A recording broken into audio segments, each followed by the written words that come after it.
Good morning, everybody. 30 seconds to go until the start of the European equity trading session. Let's have a look at what the futures are telling us about where we'll head this morning. Things have been a little mixed this morning for European equity market futures, actually just pulling up into positive territory a little more firmly over the last 10 minutes or so. Euro Stoxx 50 futures pretty strong this morning, up by 0.6%. But of course, we need to put that in the context of the losses that we saw in yesterday's session. Some of these markets were under considerable pressure in yesterday's session. We had European equity markets down by 2% on the Euro Stoxx 50. The FTSE was down by around 2%. So certainly worth remembering that as the background context to the opening of these markets that we now see this Wednesday. So European equities coming through then this morning with the opening of the FTSE up by around 0.1%. The IBEX in Spain opens pretty strongly out the gates, up by 0.4%. Concern around the virus, concern around the spread of the virus and mutations of the virus, the variants of the virus, I should say, in particular in India and Brazil. All of that narrative still very much part of the market's thinking. Also probably getting into the psychology a little more through the Asian session because of what's happening in Tokyo and Osaka. They're moving closer and closer to a state of emergency there. What does that mean for the Olympics? All of that could weigh psychologically on markets and weigh on investors and sentiment. The Nikkei down by 2%, the Topix down by 2% in session today. So European equity markets then looking on a slightly brighter side, but that's, as I say, on the back of those heavy losses yesterday. This all after a surge of global virus cases saw stocks around the world sink in yesterday's session. Joining us now is Kurt Custard, Newton Investment Management CIO. Good morning to you, Kurt. Thank you for joining us here on the European Market Open. I wonder what you think of risk appetite at this point. We see European equity markets bouncing a little this morning, but that comes on the back, as I say, of pretty heavy selling yesterday. But we're not far from all-time highs for European equity markets. How strong is risk appetite for stocks, do you think? Well, I think this is really a question of continued liquidity. There's a ton of liquidity in the market, and there's not a lot of places for that money to go. So I think equity markets are probably still posed to go higher from here. I do think that the virus is not dead. It's just dead in some of the places where the equity markets trade. And that I think that's important for people to remember, that we're likely to have bumps in the road as we continue to go higher. Yeah, it does seem as interesting that we're worrying on a day. We'll come to technology in a moment, but we're worrying about, on the one hand, Netflix performance not managing to be sustainable as we all reopen. And then we're also worrying about travel and leisure and whether it will reopen. It seems to, just in the last 24 hours, we seem to have been caught by that kind of quite negative outlook, I suppose. Mm-hmm. Yeah, I mean, I'm pretty comfortable that human ingenuity is going to start to allow sectors of the economy that have been closed to reopen. I just got back from a trip to the U.S. and the thing that I was most impressed on was how people were making it work, even under very, very difficult conditions. And I expect that to continue to take place. The places with less economic flexibility are going to be the places that I think suffer going forward unless they've really gotten their vaccination programs, done and dusted. You've been on a trip to the US. Congratulations. In a year where just managing to leave your house is an achievement. Well done on that. Yeah. Let me ask you about the earnings season and what you're looking for. We talked in the last hour about whether we're looking for guidance here from companies, whether we're looking for commentary on share buybacks, given the tax story in the US. What's going to be front and center when you look at the earnings reports? We've had plenty of them this morning. What's important to you? I think focusing on expected future demand is going to be critical. I mean, valuations are pretty full across a variety of the sectors in the economy. Some of that has been due to COVID, and it's really about how much that we expect sort of the equity market to rebalance going forward, and being able to find out which companies are going to benefit through the cycle and which aren't. I think that the Biden information has been pretty much discounted. I think there is some expectation in the marketplace it's going to go through. Clearly, that's going to benefit some sectors of the economy more than others. Broadly, it's good for aggregate demand. And you like, I understand from your notes ahead of our conversation, Kurt, you like US small caps. This is a play on ongoing recovery, I suppose, in the US economy. Indeed. And I think that's going to be the sector where you see that innovation and the reopening. There's been a lot of structural change there. Companies that had weaker balance sheets have folded, but it has sort of left the rest of that sector doing very well. And I look at that versus, say, the larger cap names, and I think you could see a resumption of that reversal that we saw earlier in the year. Kurt, stay with us. Thanks very much. Kurt Custard, Newton Investment Management CIO, with us this morning on the European Market Open, and he stays with us for a further conversation. Coming up, Netflix user growth disappoints as the pandemic boom for the company slows to a near halt. Shares plunge. We get more details of that next. Plus, later in the program, Roche sales dip as demand for COVID tests only partially offsets plunging revenue from older drugs facing cheaper competitions. We speak to the pharma giant CEO. That's later this hour. This is Bloomberg.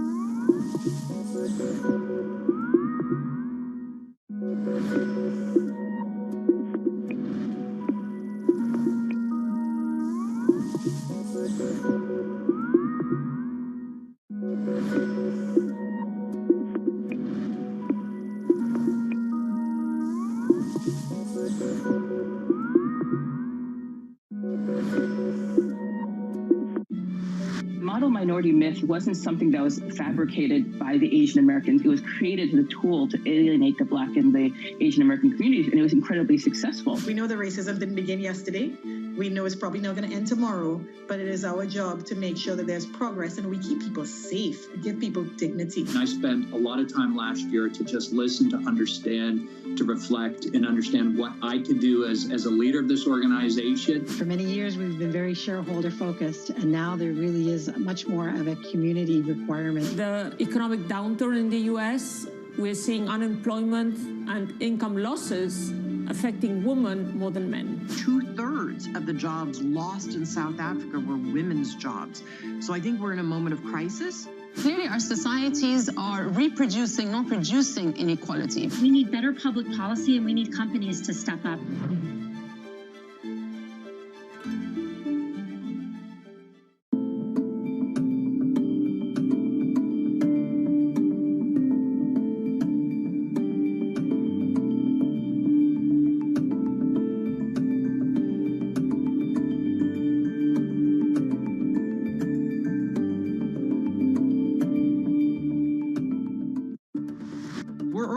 This year, I know we've already sort of penciled in 6 or 7% growth and a big fall in unemployment, but under outcome-based policy, we really want to see that. I'm bullish on the rebound, but I know we have a long way to go before the job is complete. There's no textbook for this. You don't want to be too preemptive, but I also don't want to be so reactive that we're late. I think it's too early to talk about changing monetary policy while we're still in the pandemic tunnel.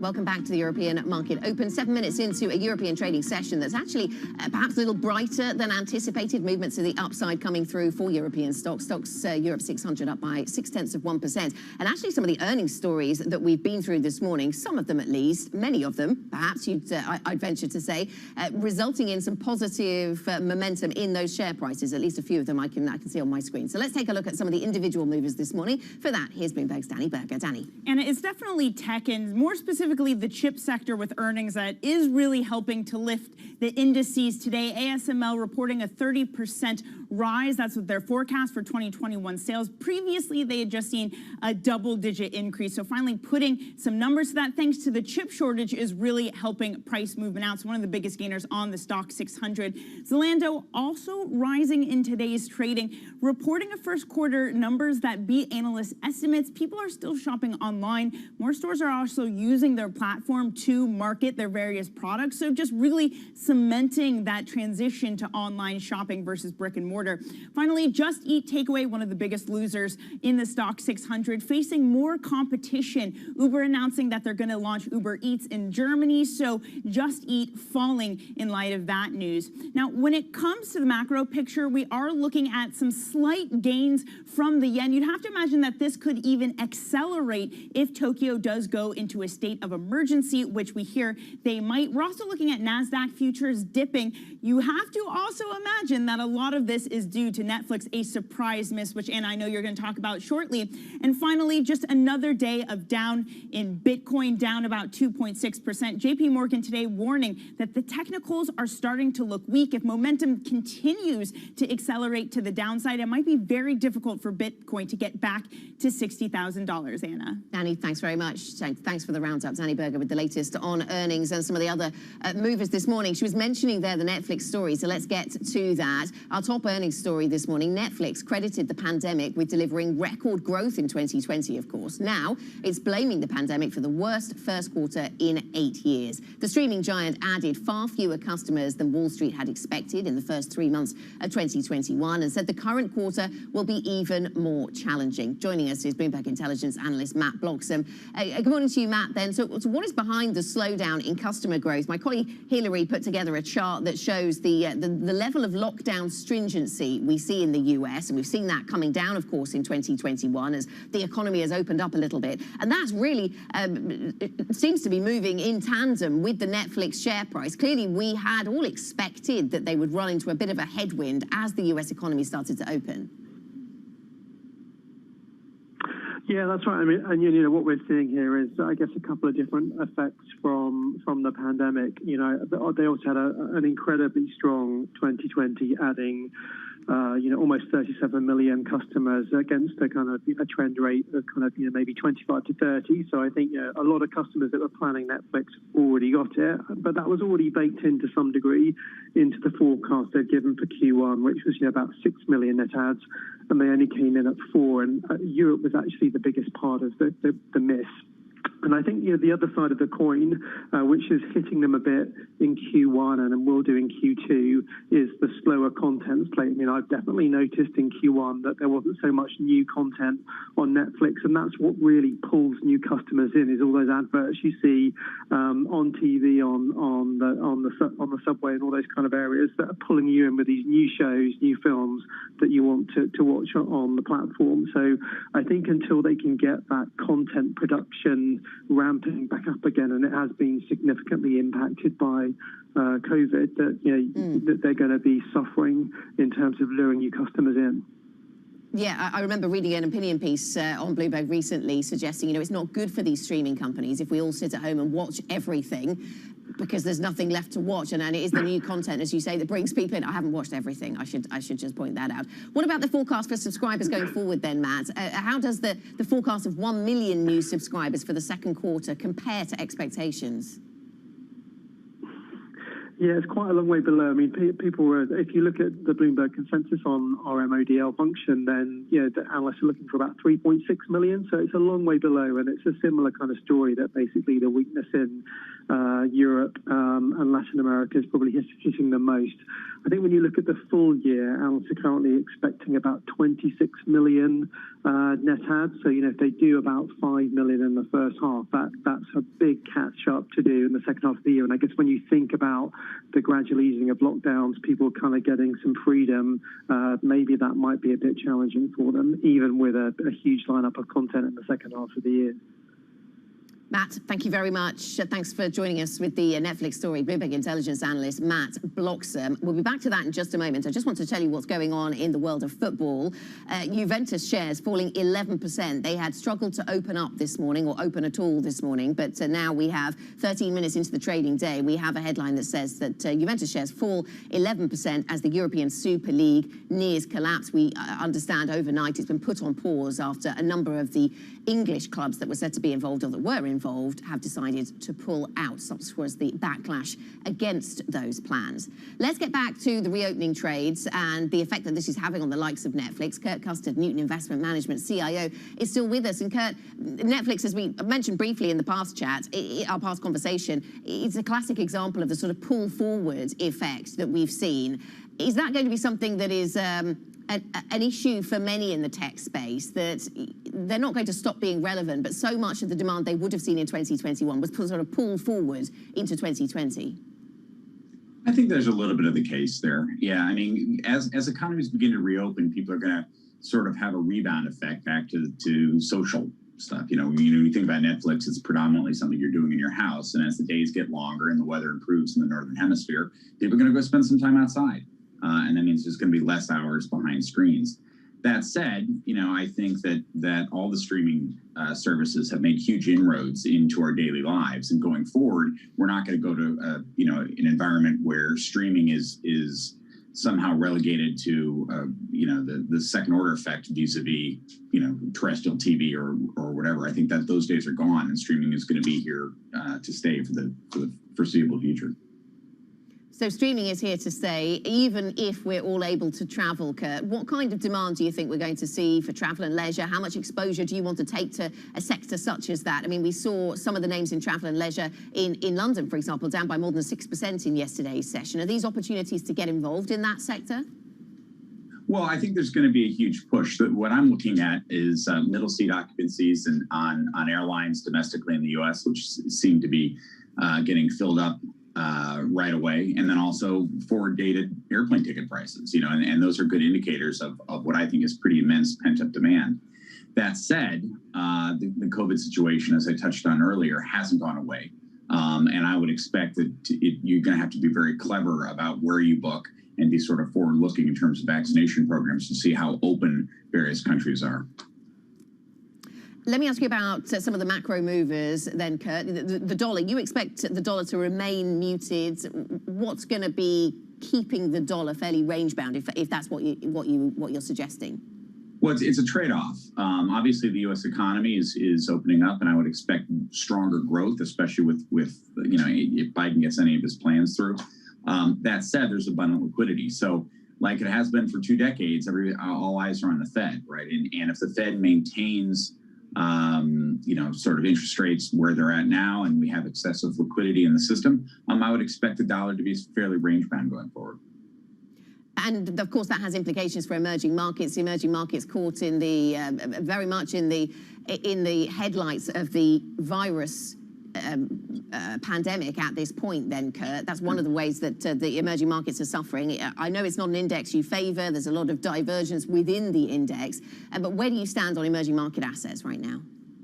I think you have to take a very specific country-by-country approach. I mean, there are going to be markets that are going to benefit from the global upswing, certainly benefit from the infrastructure spend going on in the West and the fiscal stimulus. And then there are markets where the virus has clearly taken over, right? You take a look at Brazil. That story has not played out yet. It's still pretty negative. And you would contrast that with, say, Korea, which is going to benefit from China's expansion and the U.S. expansion. So you have to be very, very specific, I think. Yeah, and it's interesting to see the limited way that some of this virus narrative actually dominates equity trading, certainly when you think about Brazil, and instead the commodities recovery story kind of tends to spring to the fore. Kurt, thanks very much for joining us. Kurt Custard, Newton Investment Management CIO. Kurt will be continuing his conversation with us on Bloomberg Radio. That's at 9 a.m. UK time. Let's get a Bloomberg Business Flash. Here's Laura. Thanks, Anna. EasyJet says the UK's vaccine rollout should prevent another summer washout. The discount carrier still expects a strong season as long as there's clarity around travel restrictions.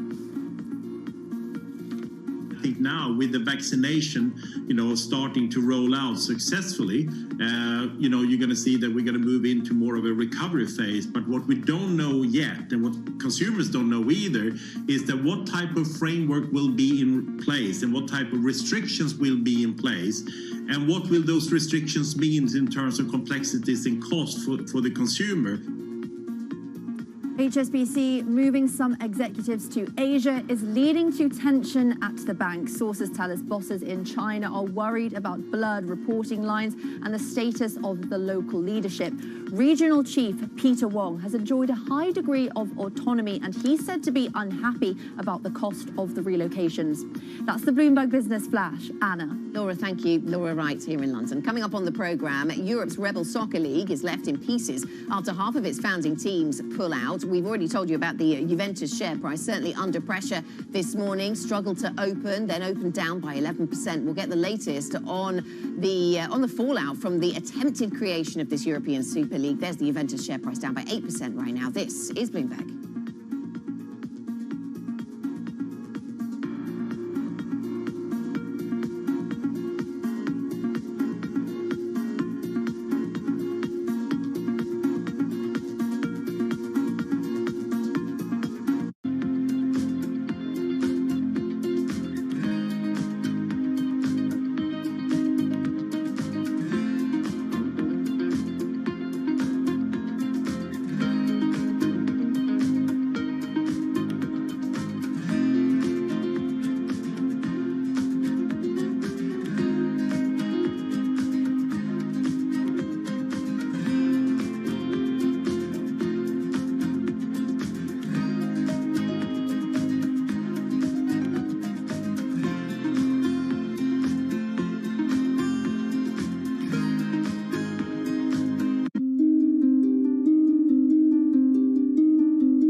our generation's biggest problem.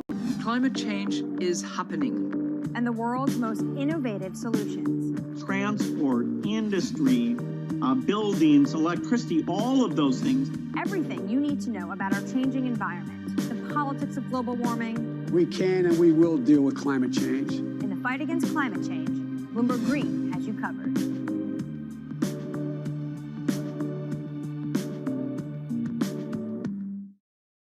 I'm David Weston. Bloomberg Television is reinventing one of the most iconic brands in financial television for a new audience. Join me to see the news program for the clever investor. This is Bloomberg Wall Street Week.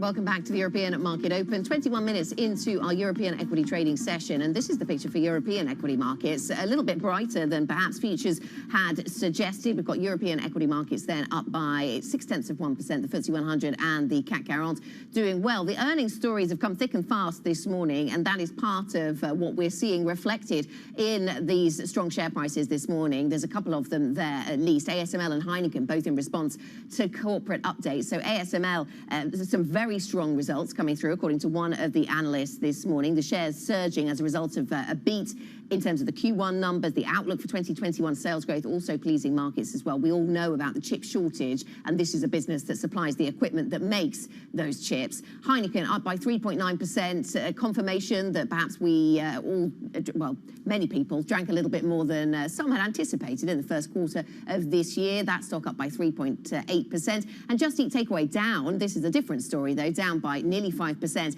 That on the back of some increased competition, reported that we're going to see increased competition for this type of business. Good morning, traders.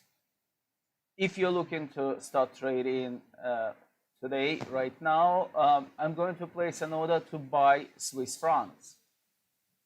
The price I'm looking to buy, 0.91616. 616. So if you want to follow my trades and if you are looking to make some profit on Swissy, please do so. Please place an order, and I'll let you know later on what's going to happen after the order will get filled. So you still have the time.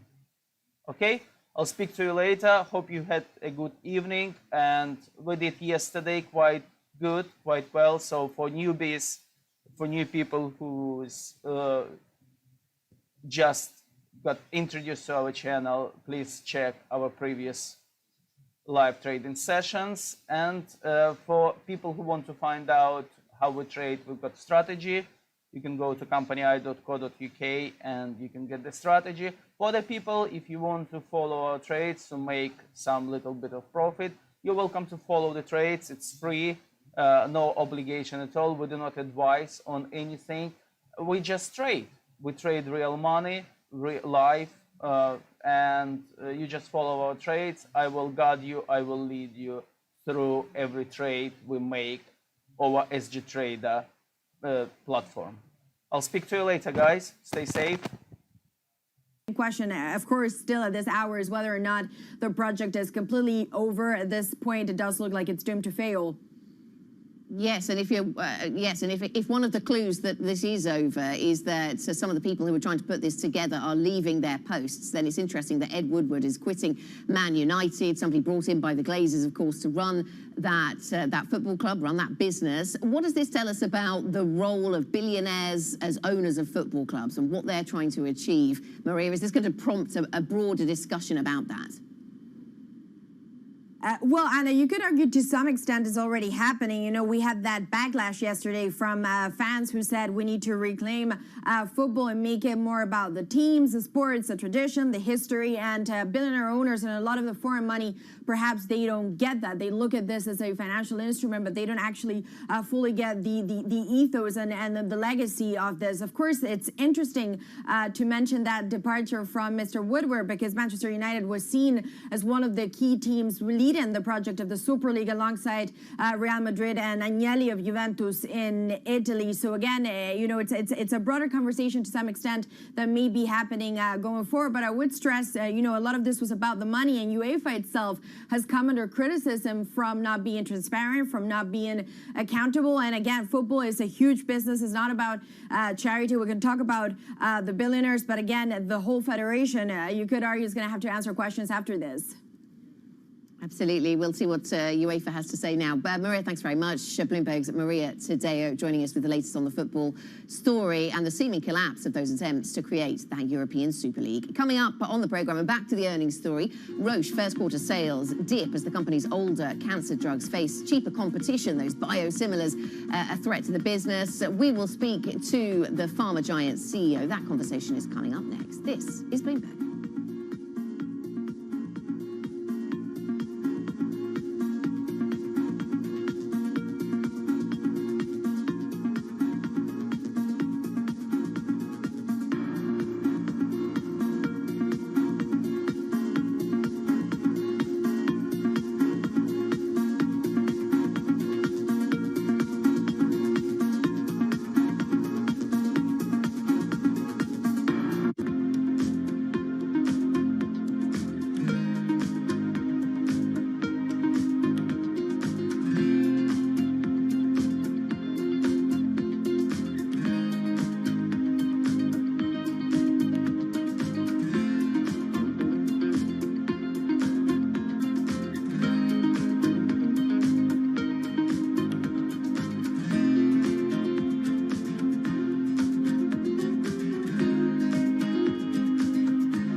Focus is odor detection, and this is because no matter how you're bound, what container you're in, you're still producing and releasing odors, and we're kind of building off of wildlife detection dogs.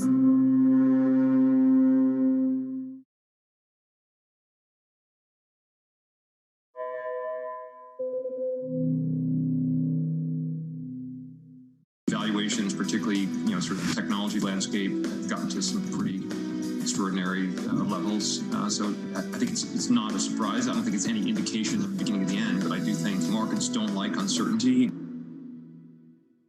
It's really a reminder, isn't it, just how sensitive the markets are to any commentary about trade. We did see some pressure on the yuan, we did see some pressure on the futures. That is now being reversed.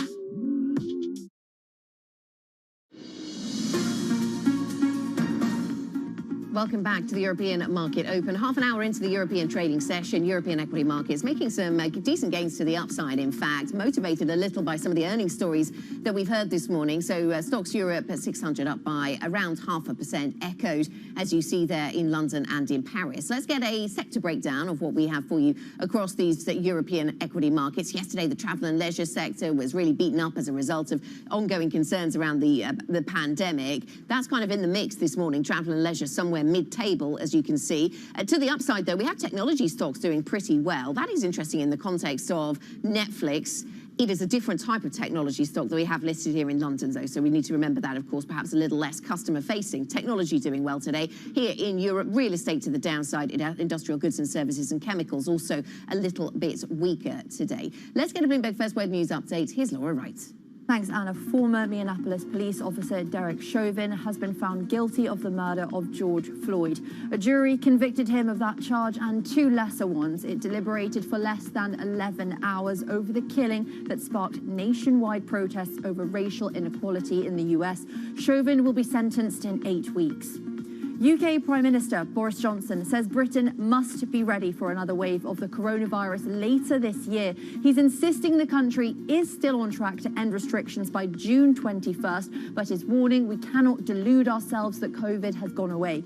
Cases have been falling in the UK since January. Still, there are concerns that new variants could knock Britain off course. In Germany, Chancellor Angela Merkel's Conservative bloc is heading for a tough election battle in September. A new poll shows the Greens surging ahead, becoming the most popular party in the country. Unlike the bruising battle for the Conservative nomination, the Greens maintained unity in picking Annalena Baerbock. Global news 24 hours a day on air and at Bloomberg Quick Take, powered by more than 2,700 journalists and analysts in more than 120 countries. This is Bloomberg. Anna. Laura, thank you very much. Laura Wright here in London. Let's get back to the earnings stories. And Roche saw first quarter sales dip. That's as demand for COVID tests only partially offset plunging revenue from older drugs facing cheaper competition.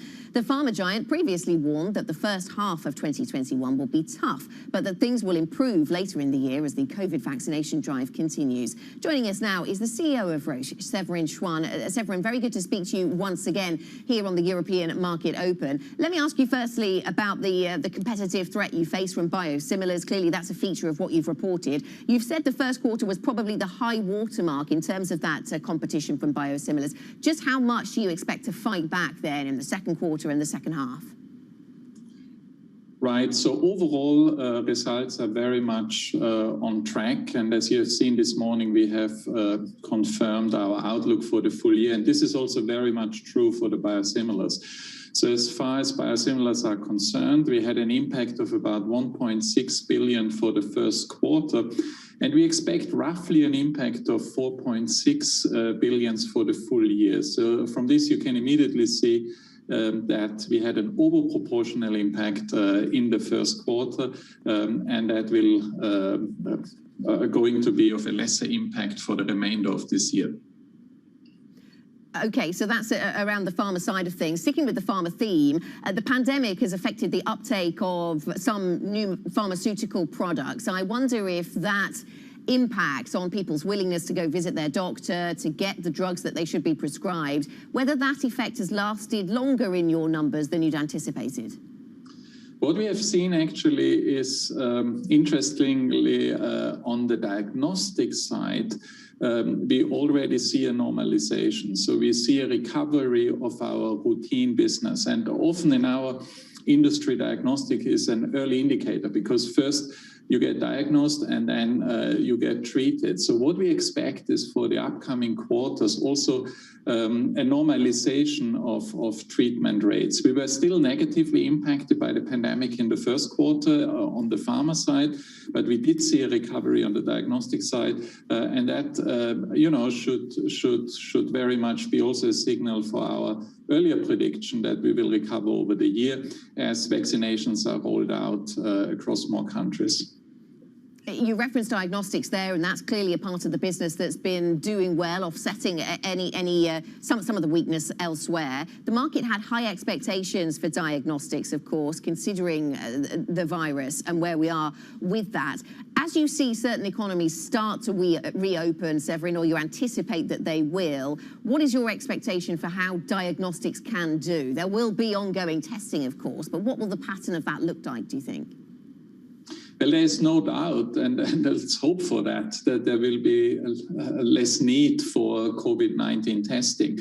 And we see this already in certain regions. But the good news is that whilst COVID-19 testing over the remainder of the year at some point will decrease, we see a good recovery of the ongoing routine business. So overall, I remain very optimistic for diagnostics, not only for this year, but also for the years ahead. You've talked this morning also about the COVID pill and what that could achieve, Severin. There have been delays, though, I understand, to phase 2 trials because of successes in tackling the virus, essentially, here in the UK, where you were doing some trials. What should our expectations be around that type of product?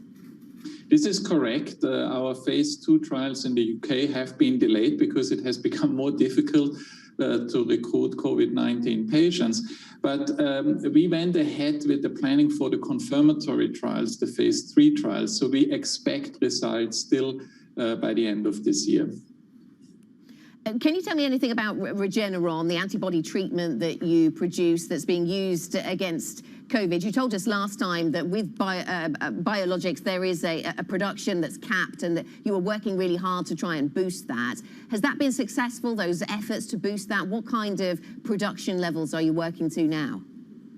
Right. First of all, let me just re-emphasize the fantastic and the impressive phase 3 results we have now seen since we spoke the last time. I mean, the phase 3 large confirmatory studies have now shown that with those antibody cocktails, we can reduce hospitalization and death rates by 70%. So this is really, really impressive. Now, as far as production is concerned, indeed, we have ramped up our facilities. So we are able to supply, but it remains also true that even in the long term, supply will be limited, and therefore we have to really prioritize high-risk patients for this type of treatment. And then, of course, in parallel, work on, as an industry, work on vaccinations and other medicines.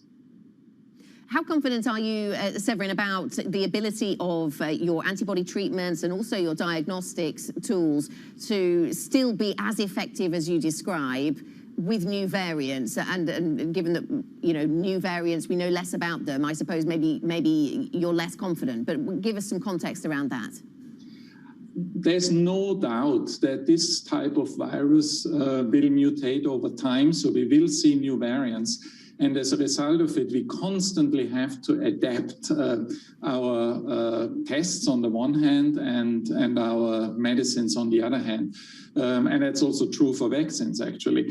And that's what we are doing. So we are already working on next generation antibody cocktails where we add new components to be ready for new variants. And of course, we very carefully watch on the testing side whether we have to adapt our tests with the occurrence of new variants. But I have no doubt that over time, there will be a need for new antibody cocktails, for refined tests, and also new versions of vaccines. Severin, thank you very much for your time. Good to speak to you. Severin Schwan, the Roche CEO, speaking to us on the day they report earnings, about those earnings and indeed the fight against COVID. Coming up on the programme, finding the next unicorn. We speak to the general partner of venture capital firm Northzone, Jorgen Parson, about IPOs and some of the companies that business has invested in, including Klarna and Trustpilot. This is Bloomberg.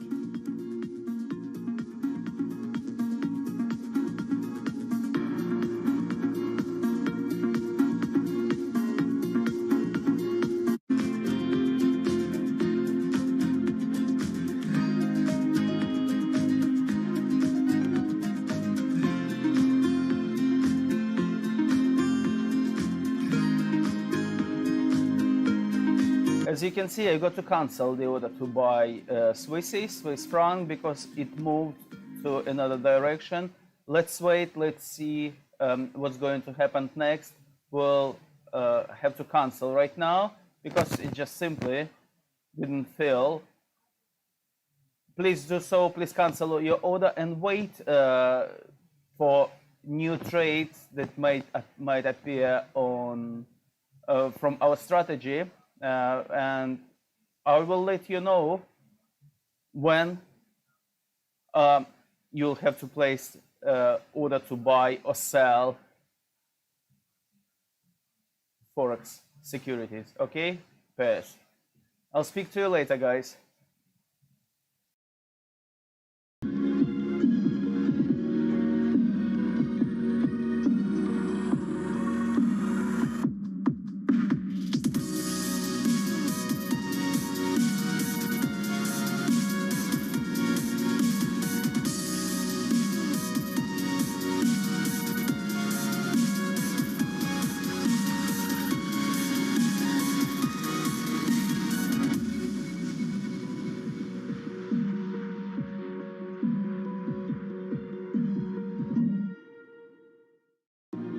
BSO Now is your online home for brand new Boston Symphony Orchestra and Boston Pops performances. Discover new releases each week that include behind-the-scenes storytelling with conductors including music director Andres Nelsons, guest composers and musicians, plus critically acclaimed archival concerts and more. Visit bso.org/now, where the music plays on. BSO season sponsored by Bank of America.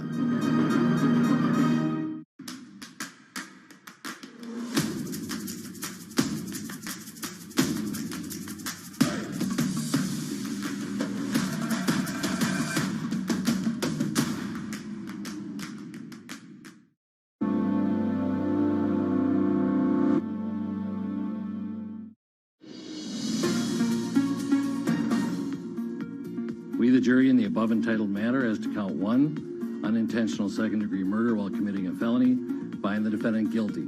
This verdict agreed to this 20th day of April, 2021 at 1:44 p.m. Signed, juror foreperson, juror number 19. This can be a giant step forward in the march toward justice in America. Let's also be clear that such a verdict is also much too rare. Former Minneapolis police officer Derek Chauvin there, you saw him there, was found guilty on all counts of killing George Floyd, a videotaped death that ignited a summer of protests and the greatest racial reckoning in the U.S. since the 1960s. President Biden spoke to Floyd's family and attorney after the verdict was reached, expressing relief. 8:43 here in London, 9:43 in Paris or Berlin. Let's get to the business news agenda this morning. A Bloomberg Business Flash. Here's Laura Wright. Thanks, Anna. Netflix credited the pandemic with delivering record growth in 2020. Now it's blaming it for the worst first quarter in 8 years. Shares plunged with the streaming service adding far fewer new customers than expected. And Netflix says the current quarter will be even more challenging. It's predicting a gain of just 1 million new subscribers. Efforts to reach a global deal on taxing big tech have hit a sticking point. Amazon. One of the ideas is to factor profit margin into how these firms are taxed, but Amazon has the unusual status of a low-margin tech giant. 2 Italian officials tell us the e-commerce firm should still be covered. They say there's no reason they can't tax companies with narrow margins but high revenue. That's the Bloomberg Business Flash. Anna. Laura, thanks very much. Laura writes with your Business Flash. Now, my next guest has worked in venture capital since the early 2000s, helping grow companies from little-known startups to listed entities with multi-billion-dollar valuations. Recent examples are the review site Trustpilot and digital learning platform Kahoot. One name still in the portfolio is Klarna, a buy now, pay later fintech company, which is Europe's most valuable startup with a recent valuation estimated at $31 billion. Joining us now is Per-Jørgen Parson, Northzone General Partner. PJ, very good to speak to you this morning. Thanks for joining us. I wonder how confident you are in your portfolio. You have a lot of consumer internet businesses. That's something of a passion, I know, of yours. How confident are you about those consumer internet businesses as we emerge from the pandemic? Because sure, the idea of virtual travel or event tech might be very appealing when I can't leave my house, but on the other side of this, will it be just as appealing? Yeah, I think it's clear that the entire pandemic has fast forward digital transformation that we were expecting perhaps in the next 3 to 4 or even 5 years, and that has basically paved the way and also created a platform for further growth. So I think while there has been like a jolt to the system, it's clear also that both consumers and companies have changed their processes when it comes to buying decisions, and that's largely played into the hands of the digital companies like the ones you just mentioned. We've seen the consumer internet business Deliveroo come to market here in London, and I wonder what you in the wider VC space and tech space have learned from that kind of experience, watching that happen. There seems to be a lot of focus on the lack of profitability of the business. So investors were concerned that if they did have concerns that regulations might change, the business model might be vulnerable, there wasn't the profitability to deal with that. What kind of learnings have you taken away from that experience? Well, I'm not really familiar with Deliveroo as we weren't investors there, but I think it's important to actually have in mind that when you go public, you are under a different kind of scrutiny, and you need to reach a capital market with a product for the capital market that is fully understood, and that is something that in certain markets you really need to show not only growth but also healthy unit economics and to be able to show a clear path to profitability, and that is sometimes a little bit more convoluted with some companies than others. But I think the public markets are really powerful for companies to continue their growth trajectory, and we experienced that with Trustpilot and Kahoot also. So it is an important tool for companies to really continue their strong growth. And where have we got to on the conversation about whether Europe knows how to value tech companies, Per-Jørgen? Because that was also part of the conversation recently, that perhaps US markets are just more accustomed to valuing businesses that are sort of heavy on the growth and less so on the profit side of things. What's your experience been of European investors on that? Yeah, indeed. I think the European capital markets has a tendency to undervalue growth and innovation and business model innovation, and consequently, many of the most promising European companies have found the correct listing venues in the US, and I think that's sad for the European capital markets at large, and I really hope that the European capital markets can come together and consolidate more around a few bigger listing venues where all the supporting infrastructure, such as analysts and the likes, will build competence and critical mass to fully understand the high tech and the tech growth stories. And how does the role of SPACs fall into that then, PJ? That seems to be where the vibe is, more recent phenomenon. Do you think that's here to stay or just a short-term trend? Well, I think it certainly is. There is a boom in SPACs for sure, and I understand that there are 500 SPACs out there looking for acquisition opportunities, and with all of them having some sort of $1 billion to $3 billion target characteristic, which means that there are a lot of companies that are being pursued by 500 SPACs, and I just don't think that all these SPACs will de-SPAC, as it's called, when they do the acquisition, will be successful. And it really boils down to who the sponsors are and what kind of access they have to the best targets in the market.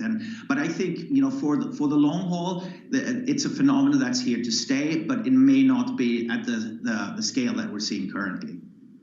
Okay, so maybe we don't judge them on the ability to raise money, but on the de-SPACing part of the process. Per Jorgen, thank you very much for joining us. Per Jorgen Parson, Northstone General Partner. Thanks for spending time with us here on the European Market Open. Coming up here on the programme, 50 minutes or so into your trading day here in Europe, we hear from the Fed Chair, Jay Powell, about how the central bank can tackle inequality. That conversation next. This is Bloomberg.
Mercedes-Benz is on a path towards CO2 neutral mobility. So we have flicked the switch there, and really we're going to step by step electrify everything.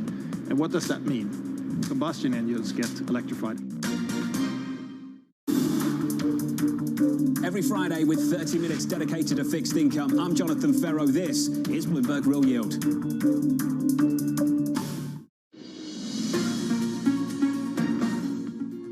So there are two different issues, and there are differences and similarities. But the point is, both of them we see only through the lens of our existing mandates. We haven't gotten any new mandates. So take climate change, for example. The reason we're focused on climate change is that our job is to make sure that financial institutions, banks, particularly the largest ones, understand and are able to manage the significant risks that they take. And the public will expect us to do that. Climate change is just another one of those risks. And increasingly, the large banks very much realize that. If you talk to leaders of these large financial institutions, they're very focused on what climate change is going to mean for their business model over time. So it's within the scope of that mandate. It's similar with inequality. We have these persistent disparities, racial, gender, and other disparities in economic outcomes in our economy, and they kind of hold the economy back. You know, we all want an economy where everyone has the ability to contribute to and benefit from the prosperity that we have in our great economy. So really, our focus is on the gaps that we face, and we call them out. We talk about them. We've tried to incorporate into our monetary policy framework the thought that maximum employment, our statutory goal, is a broad and inclusive goal. That's a reference to those issues. And also, I think we now realize that unemployment can go low for quite a long time without inflation being a problem, which will also tend to help those groups. On that, I would just stress, of course, we can't be the primary policy organization that treats either climate change or inequality. We see it through the lens of our existing mandates, but those are very much issues for elected representatives and for other parts of the government, more than they are for us. When you come to work sometimes, you see people in tents, living in effect, living in tents, homeless people living in tents. Your mandate is not to go solve that problem necessarily, but is there anything you think the Fed should be able to do or should be given more power to do to help people who are really suffering in the pandemic? We're definitely not seeking any new authority, nor are we, as I mentioned earlier, we're not the agency that has the most direct authority over that. I just happen to see it, though, right here on Virginia Avenue. There have often been a couple of tents at this end of town where there's some open space. But now it's big. It's a lot of tents and it's a lot of people, and you can't miss it. You drive by and you think, and it has to be because of the pandemic. It just has grown a great deal, and it really struck me it strikes me every day as I go by it. So, how does that play into what the Fed does? I think we need to keep those people in mind. Really, we don't have tools that deal directly with them, but those are people. Many of them probably were working in February of 2020 before the pandemic hit. And I think they need to be in the room with us as we make our decisions about monetary policy. We need to be thinking that it's not just the headline in the aggregate, it's also the people who are at the margins of the economy. We just keep them in mind.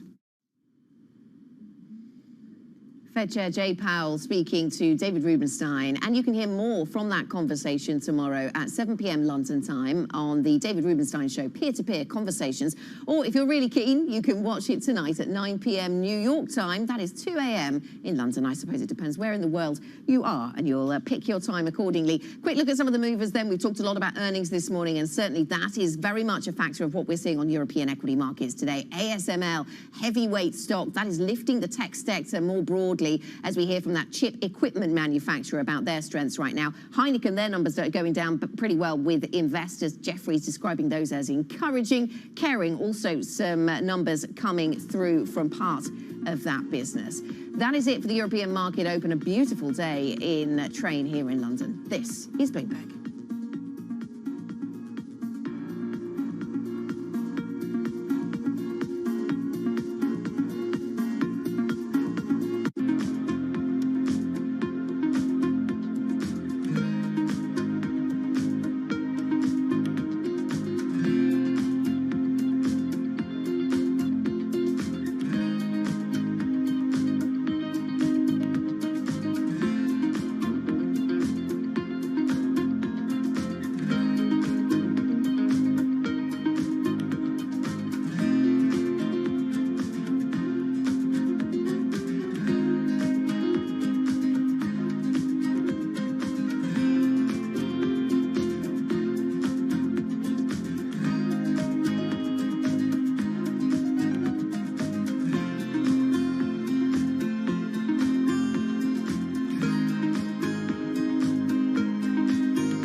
Asia is absolutely core to our business. It's almost 20% of our franchise revenues globally, which is significantly more than most of our global peers who are more in the mid-teens. We want to invest, grow in China, but also we are also investing in the rest of Asia as well. Our top line growth for the region has been close to 24% last year, almost 20% of the group's revenue as a percentage of the revenue of the group. So, and this is where the group is counting on the growth. We see company after company, these are corporates committing to net zero. So pretty much across the board, there is an enthusiasm for putting capital to work to try to get us to a better carbon future. Credit Suisse has a fantastic brand name in Asia. We have obviously strong positions in Singapore and Hong Kong as our two main hubs, but across the region.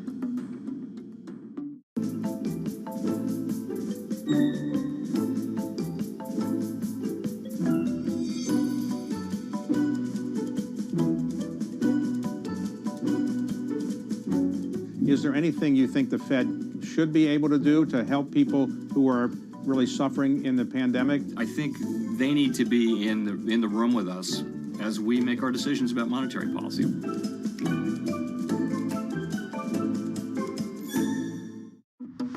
Countries that entered this crisis with limited fiscal space, with more vulnerabilities, need to be supported for the benefit of the world. The transparency of the debt burden for the poorest countries needs to be increased. There needs to be fuller disclosure.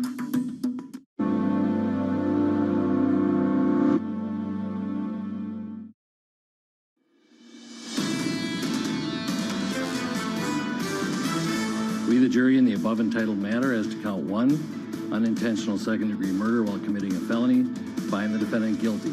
I feel relieved today that I finally have the opportunity for hopefully getting some sleep.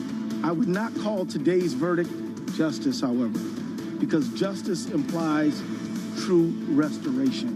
We still have work to do.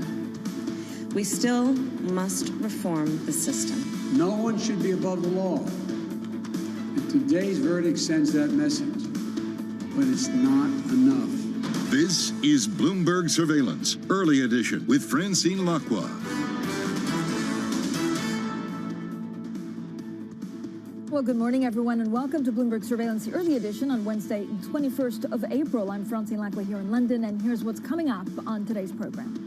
Guilty verdict. Former police officer Derek Chauvin is convicted on all counts in the murder of George Floyd, while President Biden promises the family the world will start to change now. Virus resurgence. Tokyo and Osaka are set to ask the Japanese government to declare a state of emergency as Indian COVID-19 cases spiral out of control. And football for the fans. Well, the Super League starts to crumble just days after its launch, after all 6 English clubs announced their withdrawal from the project. So let's stick with that story. And Europe's Rebel Football League has crumbled just days after its launch. Following massive outcry from fans, players and existing officials, the European Super League seemed to be on the verge of collapse. The UK Prime Minister, Boris Johnson, said the proposals were against the basic principles of the competition. How can it be right to have a situation in which you create a kind of cartel that stops clubs competing against each other, playing against each other properly, with all the hope and excitement that gives to fans? Well, last night, all 6 English clubs expressed their intentions to pull out from the proposed Super League. Manchester United's vice chair, Ed Woodward, announced his resignation, and fans are calling for changes of ownership at several of the top clubs. And yet this morning, the Italian newspaper Repubblica says that Juventus chairman Andrea Agnelli is insisting that the plan will go ahead and has a, quote, 100% chance of success. Well, joining us now to discuss all this is Tranmere Rovers FC chairman and former Football Association chief executive Mark Palios. Mark, thank you so much for joining us. So you were against the league, and now all 6 actually football clubs of the UK have pulled out. Do you think it can go ahead without them? I think it's very unlikely, is my view. What we've seen here, Francine, is what I characterise as a battle for the soul of the game. And as a lot of your viewers will appreciate, there's a battle here between business and sporting integrity. Business, essentially, you try and kill off your competition. But in terms of sporting integrity, you have to reinvent that competition every week or every year. And as a consequence, you can't see what we view as the temporary custodians of a football club who serve mammon. They simply cannot be the custodians of sporting integrity. There's a conflict of interest there right at the heart of all of this. And the fans, who are the club, I mean, essentially that's what it is. The fans of the club, not the corporate entity that buys shirts, sells shirts, etc. It's the fans who are the club who've actually stood up in this case. And I think it's surprised a lot of people. How you tell me an industry whereby you have customers that buy from the brand aged 5 and buy for 70 years. There's a reason for that. They're not customers, they're fans. They're a different variant. But Mark, I mean, you say this is business against the integrity of football, but actually if fans don't want it, then it just also doesn't make good business sense. Well, I think what happens is that the fans, for very practical reasons, have to delegate this to the governing bodies. Now, the problem is that the governing bodies tend to set up on a national basis. So when I was chief executive of the FA, my jurisdiction was purely in relation to England and English football. Whereas what I needed to do, because the top teams were playing internationally and globally, and where that really hits is what we're talking about here. The fundamental problems with the game from a financial perspective is we're not controlling the controllables, which is wages. And the answer to everything is to bankroll the top line. and not look after the bottom line. And the control over wages has to be done by a coordination with UEFA, FIFA, a lot outside the shores of the UK and Britain. And that coordination hasn't been there in the past because it's simply too big a task to organise it. This may actually change things and change perspective. Mark, I mean, it's pretty incredible that in 48 hours this has crumbled. What do you think the organisers of the Super League and the clubs involved underestimated? Was it the fans more than the politicians, or was it just a general outcry? Well, I'm not being cynical about our politicians, but clearly our politicians understand the value of actually getting the fan base that supports football in the country behind them, and they very often try to ride that one. So when we got the overwhelming sort of pressure from the fans, because it was so fundamentally wrong, and everybody appreciated that. I don't think anybody spoke out in favour of it, and even the six English clubs that were involved, they didn't really speak out in favour of it either. And so I think that once that happened, it was always going to be an uphill struggle for people. The only card that they could have played, I think, is that if they exited and they were forced to exit the Premier League, then the English Premier League, then perhaps the television rights in terms of the Premier League would actually drop as well. But, you know, look, the fundamental thing is a Liverpool fan and an Everton fan, for those who don't know, they're both in the same city of Liverpool. The bragging rights on a Monday morning after the match would not be there if they were not in the Premier League. Yeah, it's part of the sport, right? It's part of the thing. It's what you do. Mark, what happens now? So I keep on hearing that actually, you know, even if this crumbles, something will need to change, because what it shows is that a lot of the richer clubs are unhappy with the situation. Do you think football needs reform, even if it's not in this way, and how would you change it? Right, there are two aspects here. It can go one of two ways for me. It can go down the route that I first suspected when this was raised on Monday. I thought, well, actually, this is just the bargaining chip in some future reorganisation of the Champions League by UEFA, which they were going to do the following day on the Monday. And this was, again, the modus operandi of all of the game, so that they position, they bargain, they get more out of it. And the promise was that they throw more money down the leagues, and you know, on you go, and you basically sell the future, because this has been the direction of travel for the last 30 years in Europe. And you'd sell the future for the short-term support of lower league clubs. Now, that's one option that could happen. If I'm optimistic, I've said it was a battle for the soul of the game. It's now about winning the war. If you're going to win the war, then you need to get into you didn't need the pandemic to tell you that the financial system within the game was flawed. It just simply is. And we haven't got the time to go into that, but fundamentally there is a linked wages market that needs to be controlled. And so we need, because the wages market is global. And as I said before, you know, the FA can only control the English area. So we need UEFA. Mark, thanks so much. We'll have to get you back on to talk a bit more about how exactly the reform would come through. A lot of these institutions also coming under fire themselves. Mark Palios there, Tranmere Rovers FC chairman and former Football Association chief executive. Now, coming up, fresh virus concerns emerge in India and Japan. We'll talk, of course, about what that means for the economy and FX and rates with Goldman Sachs' Kamaksha Trivedi. Also coming up, an ex-cop, Derek Chauvin, convicted on all counts for the murder of George Floyd. We break down what this means for President Biden's stance on policing and what Congress could and should do. This is Bloomberg.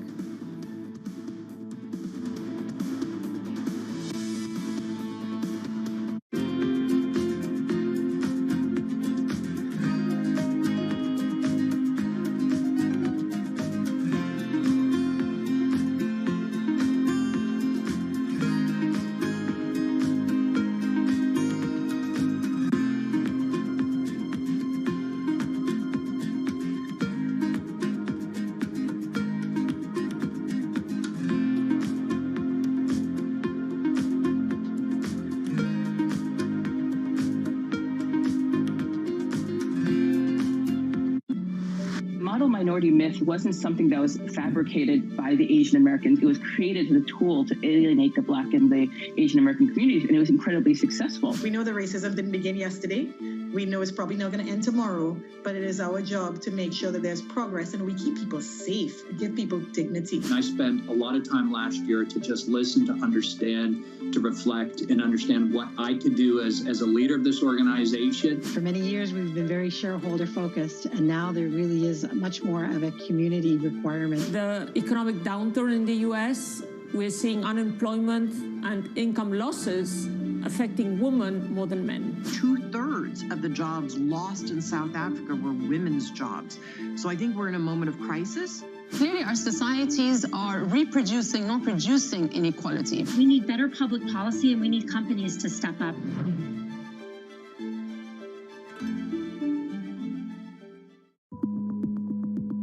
It's such an interesting new world. The world is changing. For us, it's not about being first, it's about being the best. While everyone is zigging, we're zagging. We feel like we can maybe help people out more. We have an enormous number of big ideas.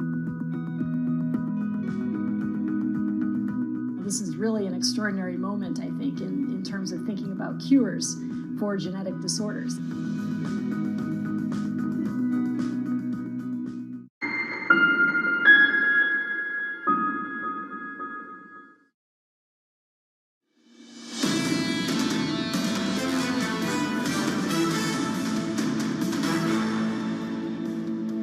Economics, finance, politics. This is Bloomberg Surveillance, the early edition. I'm Francine Lacqua here in London.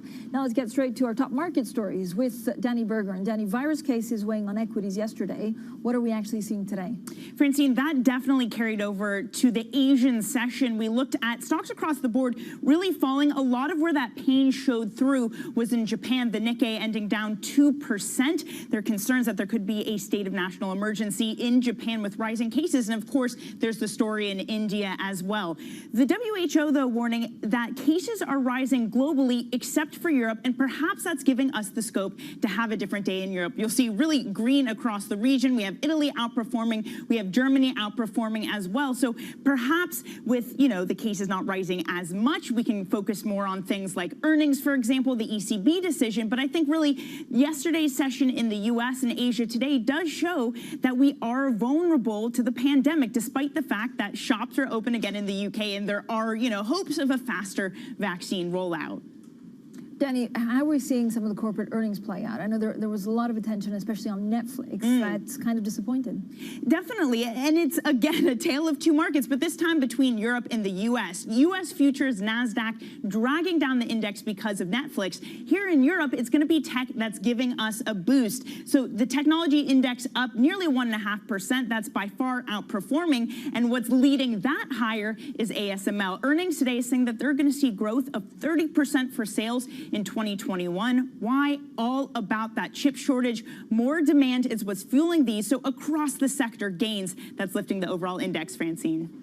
Wonderful. Thank you so much, Danny Berger, there with your main stock movers and, of course, some of the market action that we need to follow. Now, joining us now is Kamaksha Trivedi. He is Goldman Sachs International Co-Head of Global FX, Interest Rate, and EM Strategy Research. Kamaksha, thank you so much for joining us. I guess, unfortunately, a lot of the focus is on emerging markets for all the wrong reasons, which is a resurgence of cases and a concern about the stability, of course, of their infrastructure to deal with it. How short-lived or how long-lived can this actually be on the economic, future of some of these emerging markets? Good morning, Francine, and thank you for having me. Look, I think it's something that is going to be with us for a while as we navigate our way out of this pandemic. I mean, I think the key point here is, we do expect broadly to see a vaccine and led recovery across much of the world, but that is going to come at different points in time and pretty unevenly across different parts of the world. And emerging markets, some of the places you mentioned, like India, where the situation is very challenging, I think is going to be somewhat behind in that recovery. Japan is another example within the G10 space where vaccination timelines are much behind, for example, Europe or the US and certainly the UK. And again, therefore, it's probably going to be later in the stage where you can actually see the full reopening and markets take credit for this. So this is going to be a pretty uneven process with setbacks along the way. We saw some setbacks in Europe earlier in the year. We are now seeing them in parts of the emerging market world. But by and large, we are still fairly optimistic that as we go through the year, you will see some recovery. I guess the economic output has been pretty resilient so far in a lot of the developing nations, and with that outlook for earnings and growth and stronger inflation, but actually temporary inflation, does the emerging market story today actually change any of that? Look, I think that you're absolutely right that one of the things that we have noticed is that in the second and third wave lockdowns, economic activity is proving a lot more resilient than in the first lockdowns. People and markets have gotten, have devised ways and have adapted to those lockdowns, and so the hit to output is not as large as it used to be. For emerging market assets, it's a pretty contrasting place. On the one hand, you have some of these inflation fears, as you mentioned locally. You have the sort of virus resurgence that is clearly telling. On the other hand, from a global standpoint, you actually have some tailwinds. The fact that commodity prices are moving higher again, that core rates are rallying rather than moving sharply higher as they did through much of the early part of the year, has actually meant that many EM assets have actually had a pretty good start to this quarter after a choppy March. So you have this sort of local versus global dynamic playing out across emerging markets that is quite interesting. So what's your best trade or conviction right now? I think one of the most interesting places that to focus on, I think, is Chile. If you look at this, it really stands at the crux of this global versus local dynamic that I was talking about. It has, again, pretty high virus cases. Hospitalizations have gone up.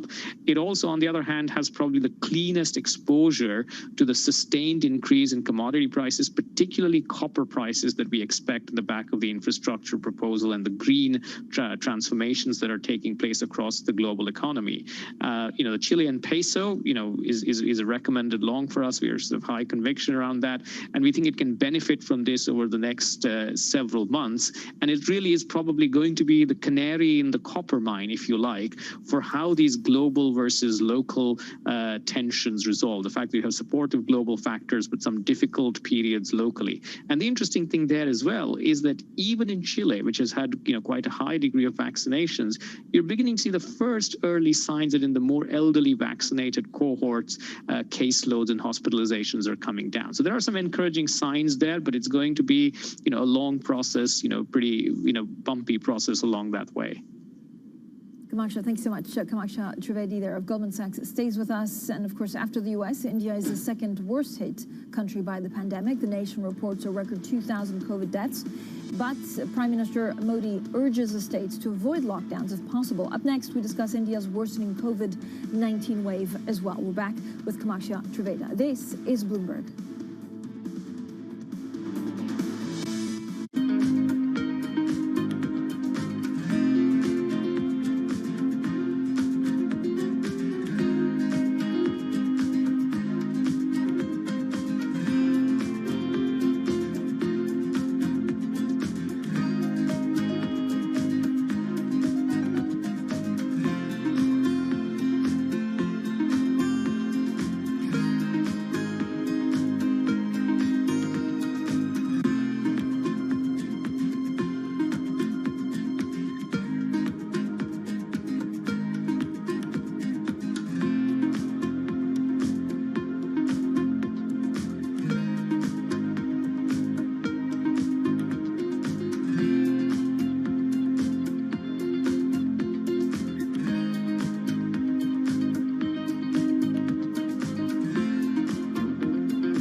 Big tech, such as Alibaba and Tencent, are no doubt national champions. But now China is stepping up oversight. Just how far will the Chinese government go on regulation? We'll explore on a Bloomberg special, Red Lines, China and Big Tech. This is a market that, over the past few weeks, has made it clear it wants to go higher. It got a little spooked by the idea that geopolitical tensions are rising.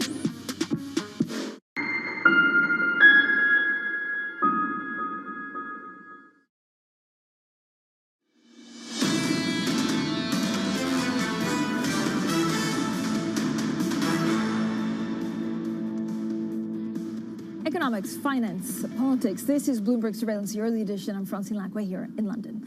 Now, after the United States, India is the world's second worst hit country by the COVID pandemic. The South Asian nation has reported a record of more than 2,000 deaths in one day, while cases rose more than nearly 300,000. Now, the country's health system has been pushed to breaking point, with hospitals reporting bed shortages. Despite the worsening situation, the Prime Minister, Narendra Modi, is asking states to avoid shutting businesses, while India's new wave of COVID-19 infections is putting pressure on a potential economic revival. Kamaksha Trivedi of Goldman Sachs is still with us. Kamaksha, we're talking already about some of the emerging markets and actually how this pretty deadly wave could also impact some of the asset classes that you're looking at. What is the way forward for India right now? I mean, the country, it has been for quite some time, also needed a reform. What does it mean for an investor? Look, I think, what is clear is first and foremost, this is a public health crisis. And I think that the way forward is getting, some of these extremely high number of cases, hospitalizations under control and doing whatever it is necessary for that to happen, whatever measures need to be taken. So I think, that is the first thing for people to bear in mind. From an investment standpoint, you've seen already, some drawdowns in the equity market. The rupee has come under pressure. And I think that, going forward, until it is possible to see, and this is a pattern we've seen in a number of countries, until it's possible to see a kind of flattening in the caseloads with hospitalizations and deaths that tend to lag, it's going to be hard to put a sort of concrete bottom, especially on the equities, which have had a stellar run really since the March lows last year. I mean, they've been one of the best performing equity markets within the emerging market space. I think it complicates the job of the central bank there. On the one hand, you have seen slightly rising inflation. On the other hand, this is clearly a downside risk to activity. And so I think that it's probably also fair to say that the rupee is going to remain, choppy and range bound for a little bit until at least you can see, as I said, the peak in caseloads in India. Kamaksha, how can dollar dynamics actually help or hinder some of these emerging currencies? Have you changed your stance on what dollar does from here until the end of the year? That's a great question, because I think what is interesting is, how well some of these emerging market currencies, the rupee, put that on one side, it's been the underperformer, but how well some of these other emerging market currencies have done since the start of April, despite, thgrowing concerns around COVID-19, increasing caseloads, other idiosyncratic issues, whether they're in Russia or elsewhere. And I think part of that is what's going on the other side in terms of the dollar. The fact that you're having, strong increases in risk assets, equities making new highs, commodity prices beginning to go up again, and all happening with stronger data, but core rates most crucially going down in the face of that. And I think that combination that is leading to dollar weakness is helping, lift all boats, including those of many emerging market currencies as well. Going forward, we do expect, dollar weakness to extend, although I think in the near term, we would prefer to lean into that view much more on the euro side, on the European side. That's where the vaccination progress seems most tangible. That's where the reopening seems most imminent compared to many other parts of the world. So, broad-based dollar weakness, but we prefer to lean into the euro camp of that dollar weakness right here and now, rather than elsewhere. Would you play euro dollar or go for euro yen? Look, I think there are arguments for both of those. We have recommended fresh longs in the euro dollar. We've taken up our euro dollar forecast to 125 in 3 months. That's obviously the cleanest, most simplest expression of it. It also reflects to some extent that while there has been a lot of optimism on the U.S. itself until recently, a lot of talk once again about U.S. exceptionalism. The peak in growth in the U.S. is in sight in some sense. You will have some inflationary pressures building there, but with the Fed also priced fairly hawkishly, we could be moving from a point where a lot of the focus was on how well the U.S. and the U.S. economy was doing to perhaps how well the European reopening should start out. And so I think that both of those implementations make sense, but the euro dollar is probably the most straightforward one. Kamaksha, as always, thank you so much for joining us. Kamaksha Trivedi there at Goldman Sachs International, co-head of Global FX Interest Rate and EM Strategy Research. Now, justice. A jury finds former Minneapolis police officer Derek Chauvin guilty of murdering George Floyd. Joe Biden says the United States has not done enough to confront racial injustice. So we'll have a full roundup of that story next. This is Bloomberg.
Bloomberg has enhanced search on the terminal to deliver what you need when you need it.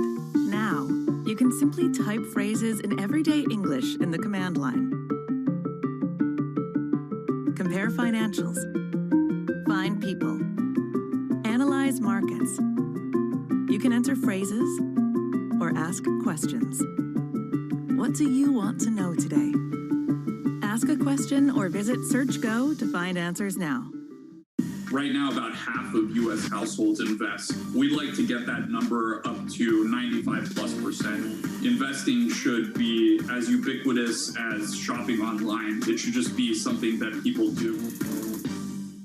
Trading revenues coming in better than expected. Everything cash, $1.4 trillion of cash. One of the most notable aspects of this report that was stellar.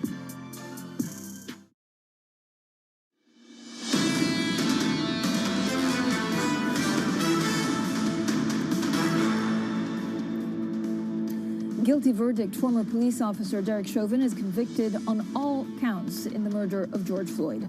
President Biden promises the family the world will start to change now. Virus resurgence. Tokyo and Osaka are set to ask the Japanese government to declare a state of emergency as Indian COVID-19 cases spiral out of control. Football for the fans. The Super League starts to crumble just days after its launch, after all 6 English clubs announced their withdrawal from the project.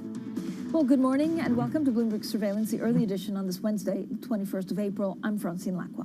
Now let's get straight to the Bloomberg First Word News. Here's Leanne Gerrans. Hi, Leanne. Good morning, Francine. UK Prime Minister Boris Johnson says Britain must be ready for another wave of the coronavirus later this year. He's insisting the country is still on track to end restrictions by the 21st of June, but is warning we cannot delude ourselves that COVID has gone away.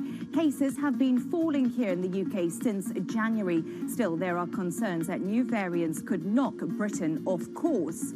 Now, in Germany, Chancellor Angela Merkel's Conservative bloc is heading for a tough election battle in September. A new poll shows the Greens surging ahead, becoming the most popular party in the country. Unlike the bruising battle for the Conservative nomination, the Greens maintained unity in picking Annalena Baerbock.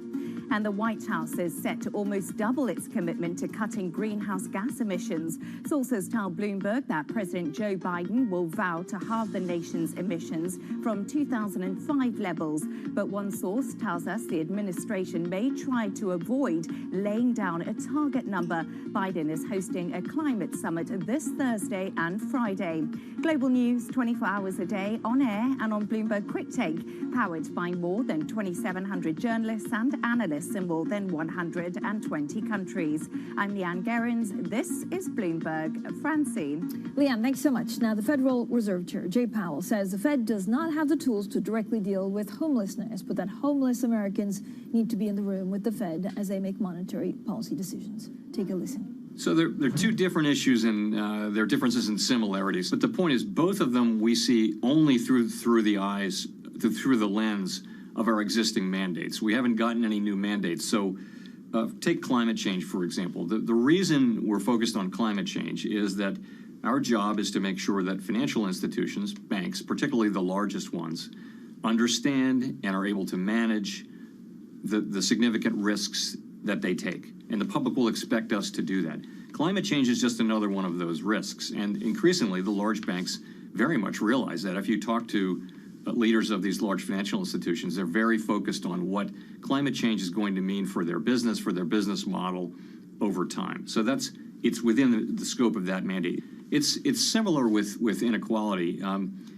We have these persistent disparities, racial, gender, and other disparities in economic outcomes in our economy, and they kind of hold the economy back. You know, we all want an economy where everyone has the ability to contribute to and benefit from the prosperity that we have in our great economy. So really, our focus is on the gaps that we face, and we call them out. We talk about them. We've tried to incorporate into our monetary policy framework the thought that maximum employment, our statutory goal, is a broad and inclusive goal. That's a reference to those issues. And also, I think we now realize that unemployment can go low for quite a long time without inflation being a problem, which will also tend to help those groups. On that, I would just stress, of course, we can't be the primary policy organization that treats either climate change or inequality.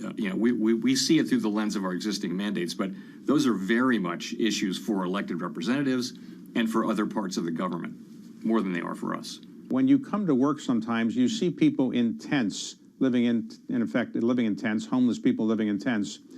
Your mandate is not to go solve that problem necessarily, but is there anything you think the Fed should be able to do or should be given more power to do to help people who are really suffering in the pandemic? We're definitely not seeking any new authority, nor are we, as I mentioned earlier, we're not the agency that has the most direct authority over that. I just happen to see it, though, right here on Virginia Avenue. There have often been a couple of tents at this end of town where there's some open space, but now it's big. It's a lot of tents and it's a lot of people, and you can't miss it. You drive by and you think, and it has to be because of the pandemic. It just has grown a great deal, and it really struck me it strikes me every day as I go by it.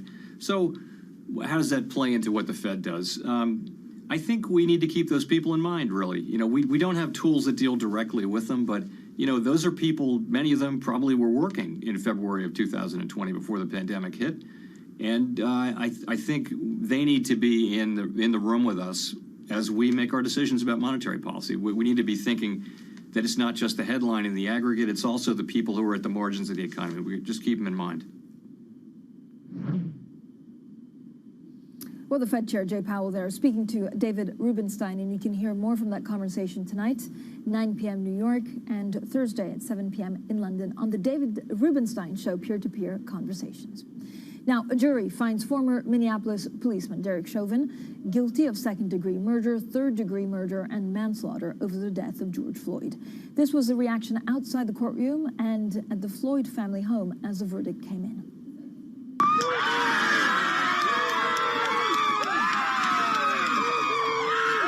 George Floyd! George Floyd! Come on, man. Come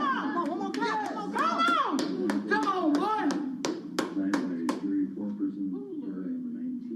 Well, the jury deliberated for about 10 hours over the killing that sparked national outrage and triggered worldwide protests. President Biden and Vice President Kamala Harris welcomed the verdict. This can be a giant step forward in the march toward justice in America.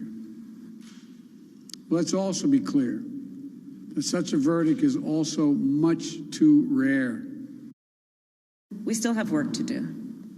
We still must reform the system. This bill is part of George Floyd's legacy.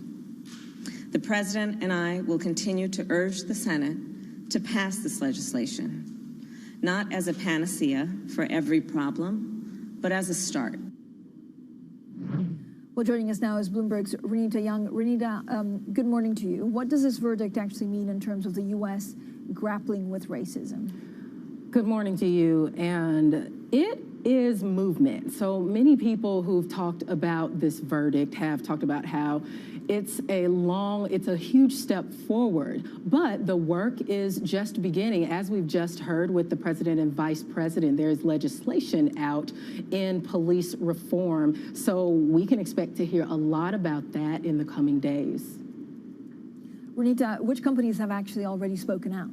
Well, last night, Ben & Jerry's, who's been very vocal on racial justice in the past years, really, not just last year, they've already spoken out saying that justice requires accountability, but accountability alone must not be confused with justice. And we've also seen Sephora speak out, and Sephora echoed the similar sentiment, saying that we know there is more work to be done to make equality and justice the reality for all people.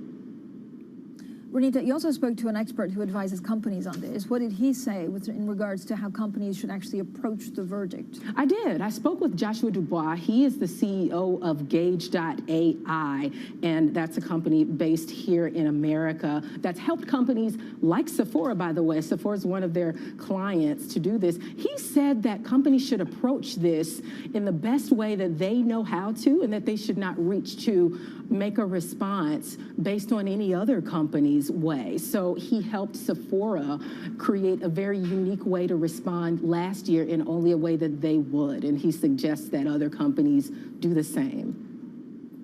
Renita, thank you so much. Renita Young there in New York.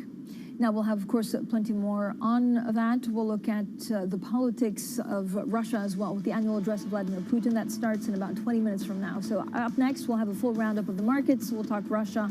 And, of course, we'll talk about the U.S. This is Bloomberg.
this year. I know we've already sort of penciled in 6 or 7% growth and a big fall in unemployment, but under outcome-based policy, we really want to see that. I'm bullish on the rebound, but I know we have a long way to go before the job is complete. There's no textbook for this. You don't want to be too preemptive, but I also don't want to be so reactive that we're late. I think it's too early to talk about changing monetary policy while we're still in the pandemic tunnel. Start your mornings with Bloomberg Surveillance. Tom Keene, Jonathan Farrow, and Lisa Abramowitz. Extraordinary market day. This rally just keeps on going. But there is a tipping point. The business team you love to watch. Weekday mornings on Bloomberg Television.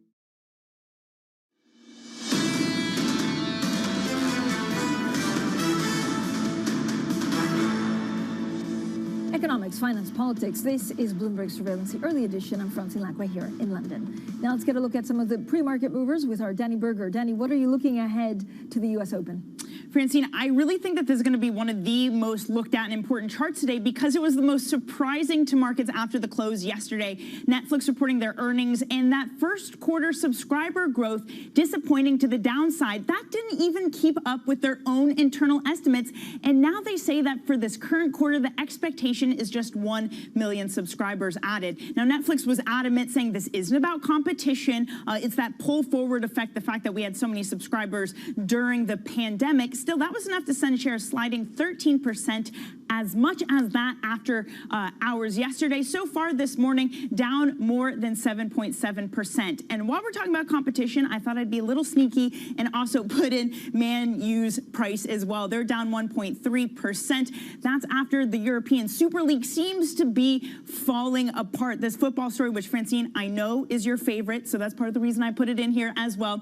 And here's another stock that's been falling. So this is Juventus. They're one of the ones that are going to be part of the Super League as well. But interesting, what we've seen is here you get this massive gain when it's announced. And this has been the price action today. This is a fall of about 11%. So now it has effectively wiped out all of those gains that were because of this optimism over the more money they'd bring in when you get this league together. Now it's looking less likely with more clubs pulling out, Francine. Yeah, Danny, thank you so much. I love this story, and you're absolutely right. Juventus down some 12% today. I mean, it really goes to the heart of the matter, which is fans are not happy, so it's crumbling after 48 hours. But actually, what does it mean for the future of some of these rich clubs? Now, sticking with the football story, thank you, Danny, and let's bring in Kevin Miles. He's chief executive of the Football Supporters Association, a body that represents fans in England. Now, this week, he had a meeting with the Prime Minister, Boris Johnson, to discuss the impact of the Super League. So thanks so much, Kevin Miles, for joining us. First of all, should there be some kind of penalty or recrimination against the clubs that wanted in the UK to be part of the Super League? Well, there's a lot of anger at those clubs because of the threat that they posed to the game in England. But I think the key thing is here is, first of all, that what's a club? A club here involved is not just an owner. It's fans, it's players, it's the whole place in the community. And all of those fans and those players and those communities have done nothing wrong. So I'd much rather see any punishments being or sanctions being targeted at the individuals who did this, often behind the backs of their own players, their own fans, and their own employees. I think there's also the key recrimination for the future, the key consequence for the future has got to be a complete overhaul about the way that the game is regulated. And I think there is a strong wind in the sails of those of us who want to see a much tighter and independent regulation of football now. Right, Kevin. I mean, I imagine it's just easier to penalize a club rather than go after the individuals because they, from a business sense, I don't know if they've actually done anything wrong apart from going against the spirit of the football, which I understand is extremely important. But Kevin, when you look at what we're left with, does it mean that you need to reform football and maybe give the fans also a stake in some of the clubs so that this kind of thing does not happen again? Absolutely. I mean, when I had the meeting with Boris Johnson, the Prime Minister, yesterday, he pointed out, and he's not exactly a football fan, he's across all these issues, but he pointed out that in Germany, fans own 50% plus one of all of the football clubs. And it was quite telling that no German football clubs were involved in the European Super League proposal. There is not the slightest doubt in my mind that if fans had any voice in the clubs at all, then none of those clubs, the English clubs, the 6 who joined the Super League, would have done so. They would have got an immediate red card to that from the fans. And I think it's vital because of the importance that football has to communities and individuals. It's part of our cultural fabric of society here.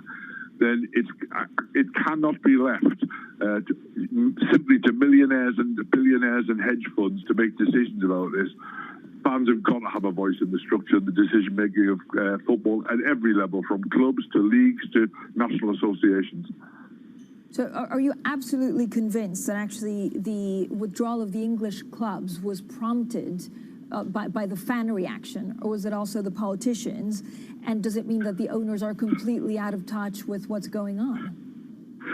Well, certainly the owners are out of touch with the sentiment. The owners are blinkered and focused on the bottom line, and that's all. And they don't understand the sport. They don't understand how it works in this country. It's hard, I think, to separate the two out. I think the politicians and the guarantee by the government that they would back up the football authorities in expelling those clubs from domestic competitions, and then by cutting off most of their income streams, that clearly had a massive effect on the clubs. But the politicians only jumped because of the fan pressure.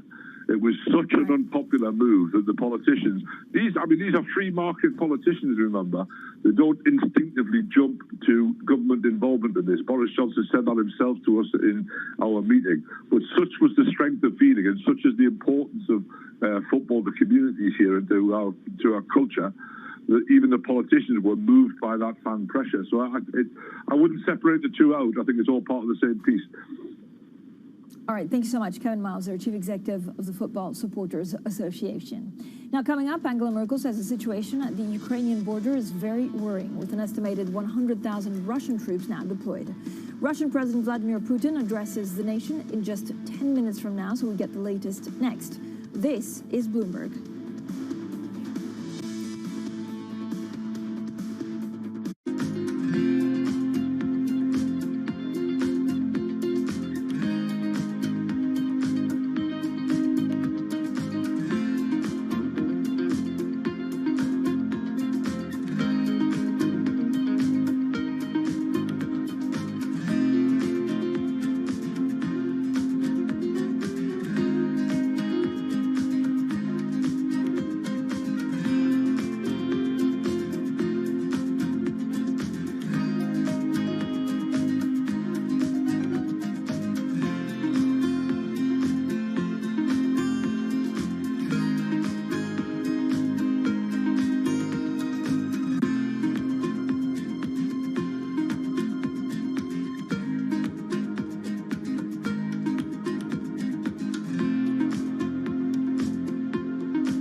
Our generation's biggest problem. Climate change is happening. And the world's most innovative solutions. Transport, industry, buildings, electricity, all of those things. Everything you need to know about our changing environment, the politics of global warming. We can and we will deal with climate change. In the fight against climate change, Bloomberg Green has you covered.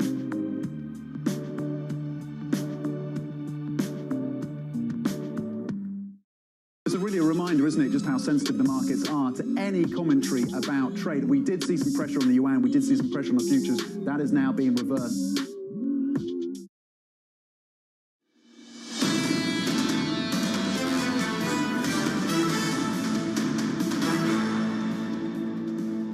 Economics, finance, politics. This is Bloomberg Surveillance, the early edition. I'm Francine Lacqua here in London. Now, the German Chancellor Angela Merkel says the situation on the Russia-Ukraine border is extremely tense and very worrying. According to the EU, 100,000 Russian troops are now deployed in the area. The escalation comes at a tense time in Russia's relationship with the West, and the US announced fresh sanctions on the country for last year's SolarWinds hacks. Now, President Vladimir Putin is also set to give his annual national address in around 10 minutes from now. Joining us now to talk about all things Russia and Vladimir Putin is Oksana Aturenko, Director for Global Risk Analysis at Control Risks Group. So thank you so much, Oksana, for joining us. This is probably one of the most interesting or highly anticipated annual addresses for many years. How will the president tackle the issue of Ukraine, something that Putin wants or could look at an outright war with Ukraine? How is that possible? Oh, thank you very much, Francine, for having me. I think, obviously, this address is very important. It's been delayed several times, and of course, there are high expectations. Usually, we do not really have any announcements ahead of the address. Therefore, we do not know exactly what he's going to say. But it is very clear that one of the very important components of this address will be Russia's relations with the West and Russia's relations with its neighbors. And here, I think, both on Ukraine and on Belarus, the expectations vary. There are some analysts who are predicting that Putin is going to announce some very provocative and potentially quite aggressive initiatives vis-a-vis both Belarus in terms of closer integration and Ukraine potentially moving away from the current, Minsk agreements towards some more institutionalized relations with those separatist entities. But at the same time, of course, Putin has to take into account that at the moment, the expectations within Russian society and political elites are mostly directed at the economy. Where although economic recession has not been very severe last year, the expectations now is that there will be substantial economic subsidies over the course of this year. And therefore, his leeway to really announce something very escalatory is actually quite limited.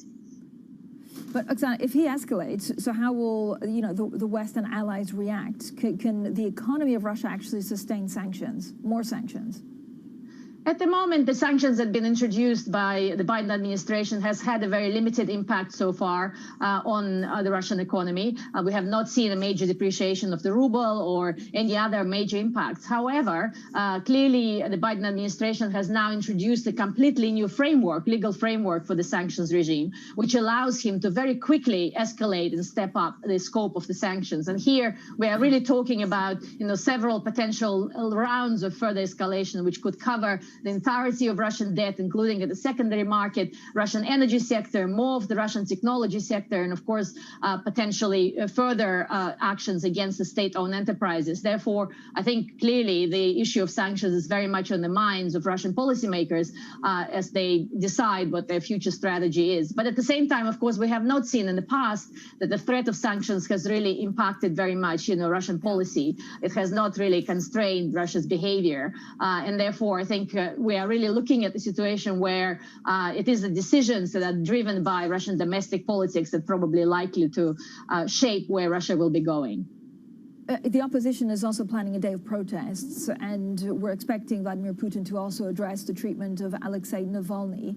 Is Vladimir Putin still broadly popular in Russia? Over the course of last year, we really have seen quite a dramatic increase in expectations about protests and dissatisfaction with where the country is going among the very different strata of the Russian population. We've seen the real incomes stagnating. I think, in fact, the real incomes have now fallen below 2010 levels, so almost a decade of lost economic growth. And we, of course, see an increase in poverty. So the economic sentiments are really what is driving the declining approval ratings for President Putin. In the past, we know that those kind of declining ratings have often been compensated by more assertive foreign policy and various actions like Syria or Ukraine. But at the moment, the opinion polls again indicate that there is very limited appetite among Russian population for further expansionist foreign policy, and more priorities really need to be given to social stability and new investment and at the time of economic recovery. Does Vladimir Putin worry about, what happens to Alexei Navalny because of Western pressure? Or again, Oksana, is it something that actually he'll look through and just do whatever he wants? Well, I think Alexei Navalny now is the most important opposition figure in Russia. And of course, he already demonstrated that he is able by, through his courage and through, his ability to really connect with a young generation of Russians to mobilize protests, all across Russia, involving many parts of the populations that never participated in the protest before. So he's, of course, a very formidable figure. And we know that his health situation is very precarious at the moment. And of course, if something happens to him, that can really lead to both domestic political instability, but also, of course, worsening in Russia's relations with the West. Oksana, thank you so much. As always, Oksana Atanenko there, Director for Global Risk Analysis at Control Risks Group. And of course, the Russian President Vladimir Putin due to give his State of the Union address in just under 5 minutes from now. We'll have a full roundup in the next couple of hours. This is Bloomberg.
Renewed global attention on the fact that the efficacy levels of Chinese vaccines have not reached the levels that we've seen from the mRNA vaccines in Pfizer and Moderna, and even Russia's vaccine. All of these have efficacy levels above 90%, but the Chinese vaccines are ranging between 60-something% to just below 80%. And specific attention is being paid on one Chinese vaccine, Sinovac.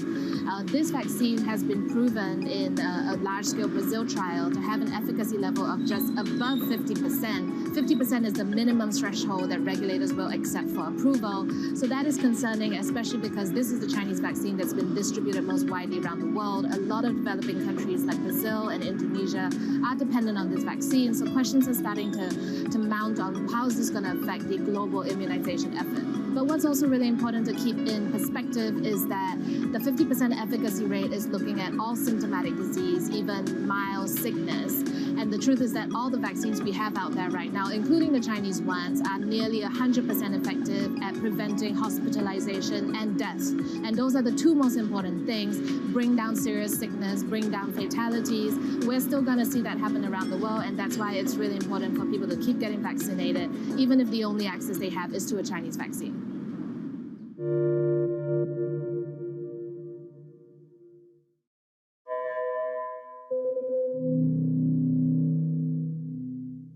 Global markets never sleep, so stay connected with Francine Lacqua in London, Matt Miller in Berlin, and Kaylee Lyons in New York.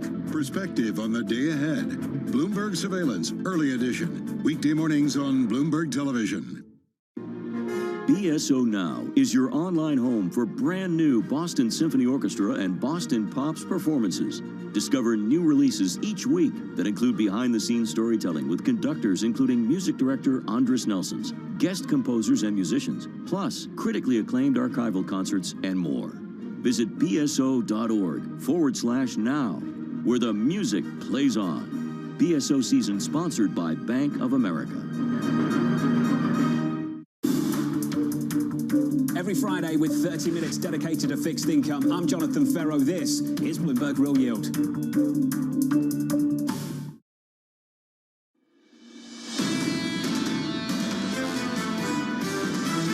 We, the jury, in the above entitled matter as to count 1, unintentional second-degree murder while committing a felony, find the defendant guilty. I feel relieved today that I finally have the opportunity for hopefully getting some sleep. I would not call today's verdict justice, however, because justice implies true restoration. We still have work to do. We still must reform the system. No one should be above the law. And today's verdict sends that message.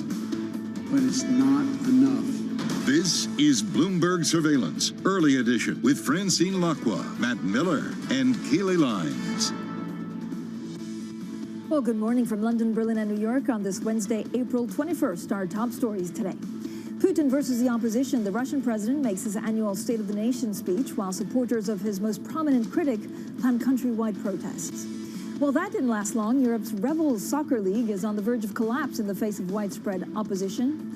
And Netflix hits a speed bump after record growth in 2020. The streaming service posts its worst first quarter in 8 years. There's quite a lot going on in the markets, Kaylee, just because we have a lot of the earnings. And then, of course, we look at Russia and the football still left, right, and center. What else are you looking at?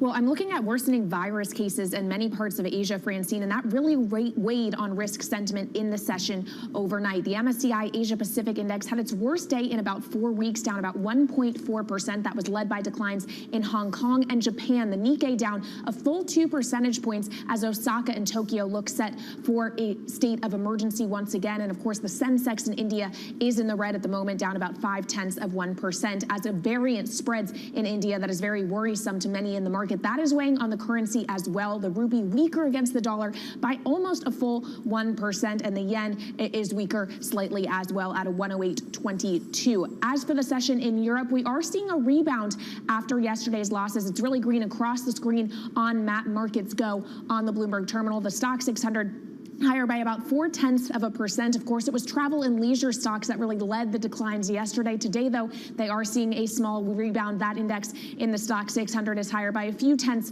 of a percent. In the foreign exchange space, the euro is weaker against the dollar by about 0.2%, sitting right around that 120 level, and not a lot of movement in the sovereign bond market. Here in the U.S., futures have been fluctuating the entire session with about 4.5 hours to go until the U.S. Open. We're essentially flat on S&P E-minis, down less than 1 point as we see yields ticking higher by 2 basis points on the 10-year. That is aiding the dollar. It is stronger for a second day. And gold futures were higher earlier, getting a bit of a safe haven bid, but at the moment they're essentially flat, Matt.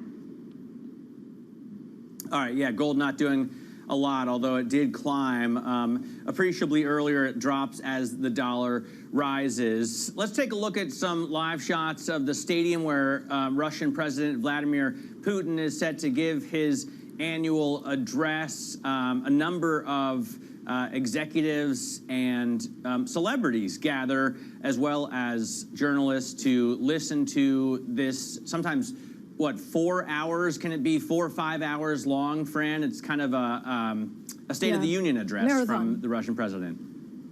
Yeah, it is. Look, this is actually a bigger deal than it usually is because there's a number of issues that he needs to address. First of all, there's Ukraine. I know it's been at the forefront of your mind, Matt, and this is, according to the EU, 100,000 troops amassed there. It's unclear what the intentions of Vladimir Putin are. Is he declaring war? Is he not declaring war, but just playing the tough guy? This is one of the questions that maybe we'll get answers to. And the other one is, of course, Alexei Navalny. Like, let's remember that the beleaguered opposition is also planning countrywide protests today, a show of force against the treatment of Mr. Navalny. And if anything happens with Ukraine, Belarus, or Mr. Navalny, the West is going to be behind, standing strong and putting sanctions on an economy which is already reeling from COVID-19. So there's a lot to talk about and unpack in the next couple of hours. We'll bring you, of course, we'll bring you highlights as soon as Vladimir Putin starts speaking.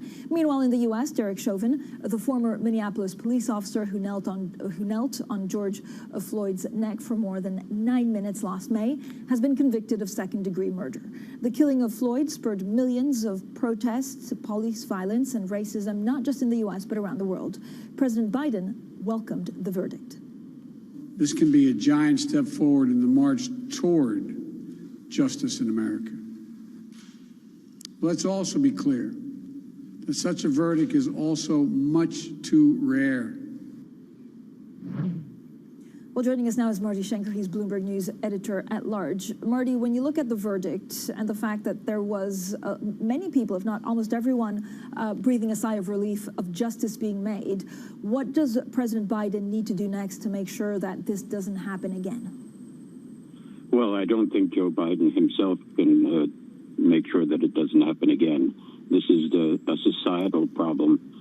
Joe Biden can set an example and lead by moral force, but this kind of incident is something that's happened in America far too often, and it's going to take society quite a long time to correct itself. Marty, thanks for joining us on this. More coverage of the verdict throughout the program. I want to get back to a much lighter story, although one that people here in Europe took incredibly seriously. Francine and I had a little bit of a disagreement about the European football Super League yesterday, and I overwhelmingly lost that in terms of popular opinion. Almost no one thought that free markets should be allowed to decide what happens here. Everyone is for the, everyone seems to be against the Super League. And Maria Tadeo joins us with some news that should put people at ease. Maria?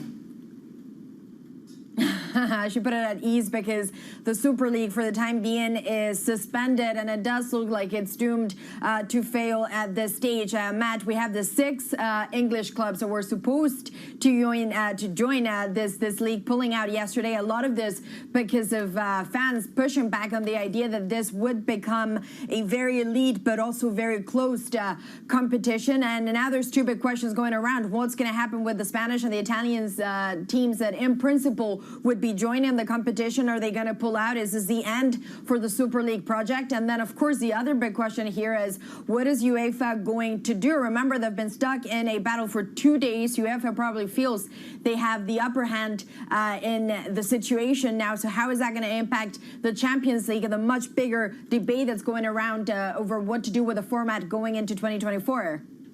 Yeah, Maria, and of course, we just had a headline crossing the Bloomberg terminal. The chairman of Juventus, Andrea Agnelli, saying that the breakaway soccer league cannot progress. That is according to Reuters. Maria Tadeo in Brussels, thank you so much. I want to turn now to Netflix because shares are plunging after a massive miss on new subscribers in the first quarter of this year. It comes after the pandemic helped the streaming service deliver record growth through 2020. With us now is Bloomberg's Danny Berger. Danny, that pulling forward of demand, I think, much greater than many had anticipated. That's right, and Netflix had warned about that pulling forward effect for some time now, even though they did that. Fourth quarter, for example, we didn't see that play out, so perhaps estimates were still high, and I think that's part of the reason why these results, why the subscriber miss was such a surprise to markets. Netflix, after hours, falling as much as 13%, down again this morning, pre-market, down 8%. This will effectively wipe out about a month of gains for Netflix. So the numbers themselves, less than 4 million worth of subscribers added this quarter. Not only did that miss analyst estimates, but the company's own internal estimates as well. Next quarter, they only see 1 million worth of new subscribers. Hopefully we can get that up in a second here as well. But Netflix has been adamant this isn't about new competition. Perhaps instead it's about just their lower slate of new material coming out. As one analyst put it, Francine, there was just nothing to watch this quarter. Yeah, I like that. There you go. I mean, I actually found stuff to watch, but then maybe it depends on how much you've seen in the past, I guess. Danny Berger there with the very latest on Netflix. Now, coming up next, we look at markets. We look at some of the currency moves and, of course, some of the earnings a little bit later. We speak with Peter Garnery, Saxo Bank head of equity strategy. And right now, Russia's President Vladimir Putin giving his annual address. Of course, we'll bring you any breaking news from that. It's always the pageant, and actually the color of it is always quite spectacular. This is Bloomberg.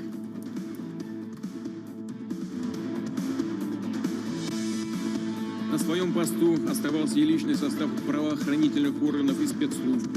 Безопасность России надежно обеспечивали наши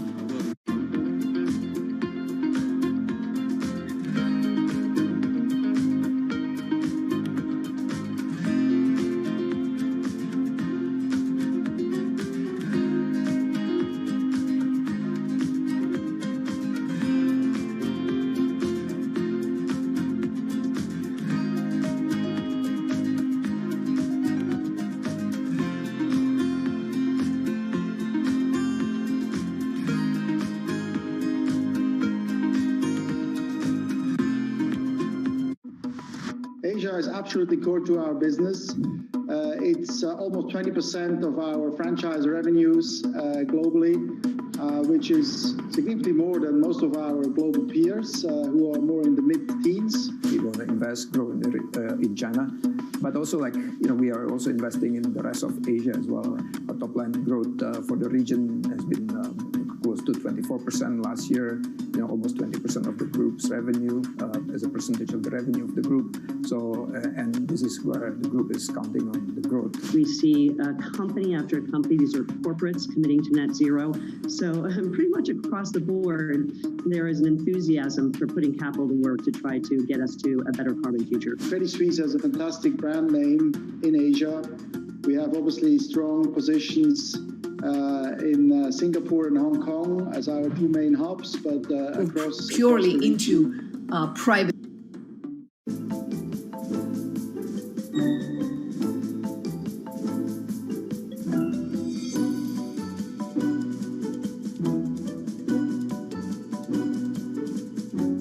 Is there anything you think the Fed should be able to do to help people who are really suffering in the pandemic? I think they need to be in the room with us as we make our decisions about monetary policy.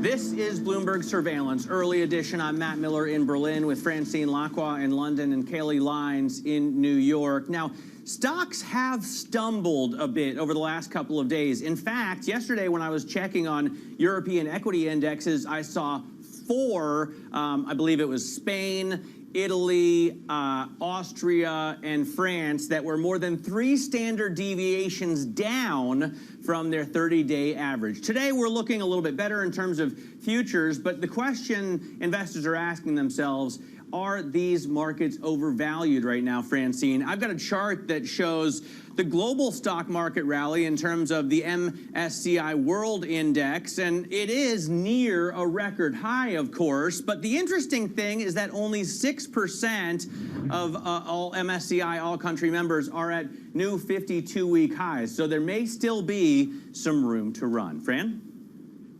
Yeah, I mean, it's a great chart, so let's go straight to Peter Garnery, Saxo Bank Head of Equity Strategy now. Peter, the million-dollar question is basically, when you look at earnings forecast, are they ahead of themselves because we could see lockdowns, given, for example, the resurgence of the virus in certain Asian countries and certain provinces in Japan having to close down again?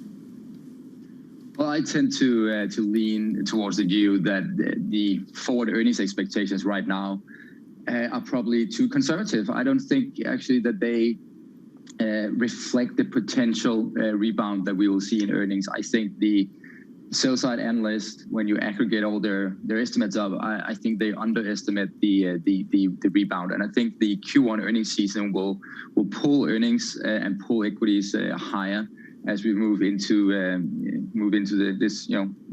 the year. So I'm still quite positive. I think the forward free cash flow yield at around 5% on a forward-looking basis in the MSCI world still very attractive against government bonds and credit bonds. There are small pockets in the equity markets, Nasdaq 100, bubble stocks, some parts of the biotechnology sector. They're quite expensive, and you could see some hiccup there, especially if we get inflation and high interest rates. Yeah. But overall, equities are still a buy. Peter, apart from shares in football clubs, now I'm being facetious, what else are you buying?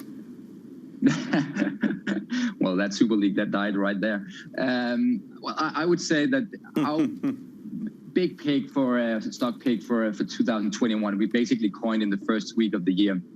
And that was our big bet on inflation. And we created a commodity basket tracking 40 stocks across energy, agriculture, chemicals, and metals and mining. And that theme basket that we are tracking there is the best performing of all the baskets that we are tracking this year.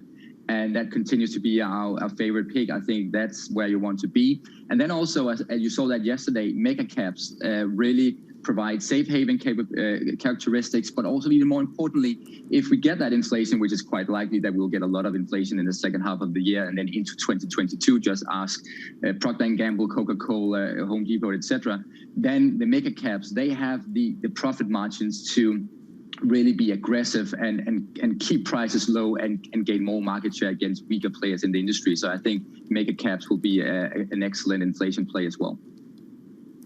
By the way, what kind of inflation are we going to see? Are we going to see just transitory inflation? Because the commodities basket you invested in looks nice and strong, not like it's going to turn down anytime soon. Or are we going to see this inflation stick around? I think it will stick around, and it's because there are so many different forces that will collide at the same time.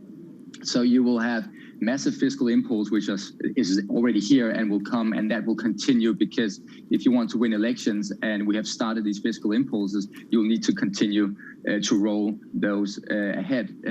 Otherwise, growth will come down.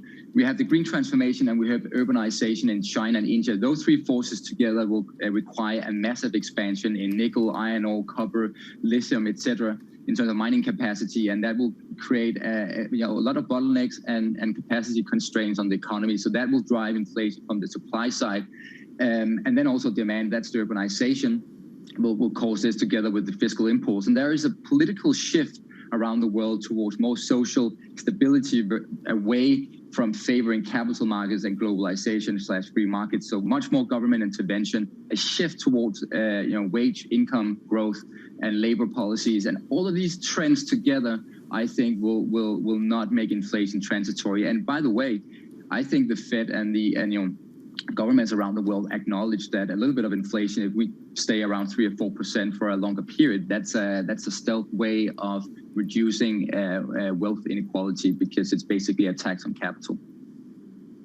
What about the savings that we've all seen, here in Germany? It's been reported on a lot, in the U.S., of course, and the U.K. as well, built up. Are consumers going to go out and spend that? Well, I feel pretty confident that they keep the demand going. So what will likely happen is that the private demand plunged during the pandemic, and the government side of the balance sheet and purchasing power took over. And then what you will probably see is that we'll keep a high demand picture for the next 2 years, mimicking a little bit what Jamie Dimon said from JP Chase. We'll have an excellent economy, and then governments will slowly probably pull out a little bit. So the fiscal impulse from the government side will come down and then be replaced with all that excess savings. So it's not like we'll turbocharge even more demand. I think it will just stay at a very high level and help underpin that inflationary pressures.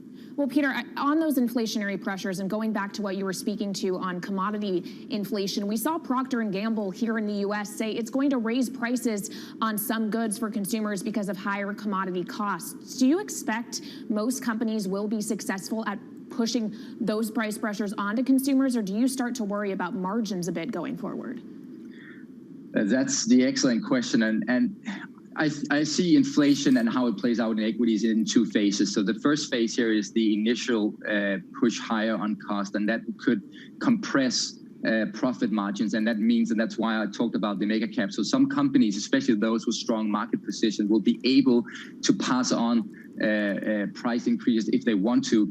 They could also take the opportunity to, don't raise as much as the weaker players in the industry and capture market share, and then they'll come out of this even stronger.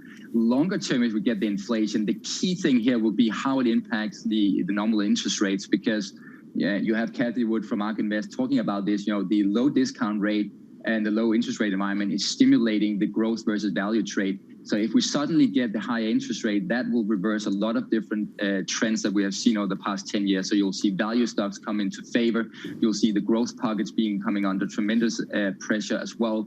And that could also ultimately raise the financing costs when companies roll over their financing. And that, combined with input cost rises, will potentially squeeze profit margins even further. So that will be sort of the key thing to watch.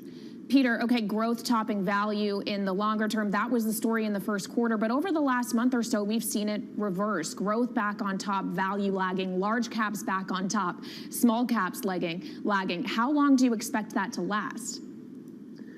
Well, for value to perform growth. Okay, traders, let's place a new order to buy Swiss franc. I'm looking to buy at 0.91683. Okay, you still have a time to place an order 0.91683. Okay, the order placed. So if you're looking to buy Swiss franc, here is your chance, and I will guide you through all this time. If you will stay with me, please stay with me, and we will together make profit on this trade. Okay, order placed at 1.91683. So if you want to follow this trade, you need to place your order, and I'll speak to you later, guys. Have a nice day.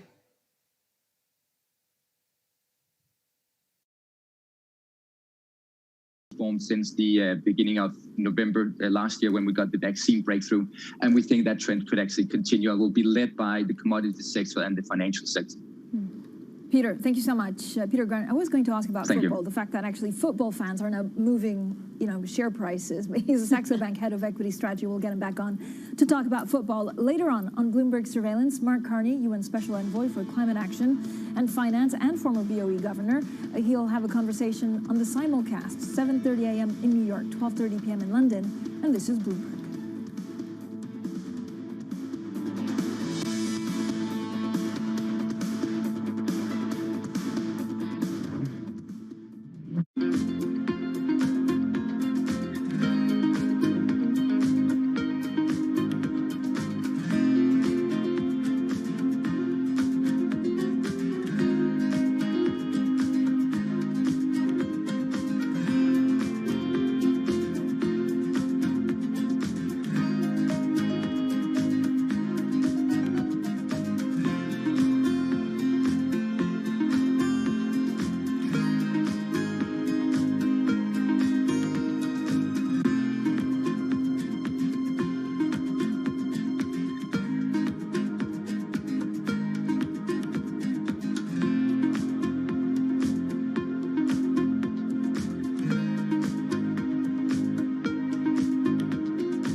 Minority myth wasn't something that was fabricated by the Asian Americans. It was created as a tool to alienate the Black and the Asian American communities, and it was incredibly successful. We know the racism didn't begin yesterday.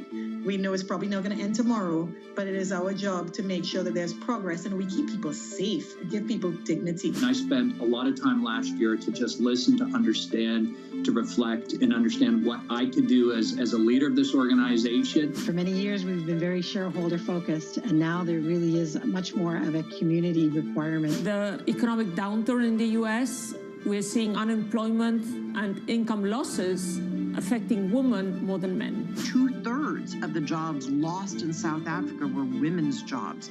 So I think we're in a moment of crisis. Clearly, our societies are reproducing, not producing inequality. We need better public policy and we need companies to step up.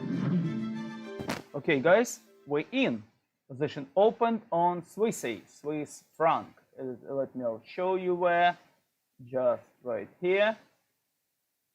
Okay, so if you got into trade, stay with me and I will guide you through this trade and we will make profit. Okay, good, nice one. I'll speak to you later, guys.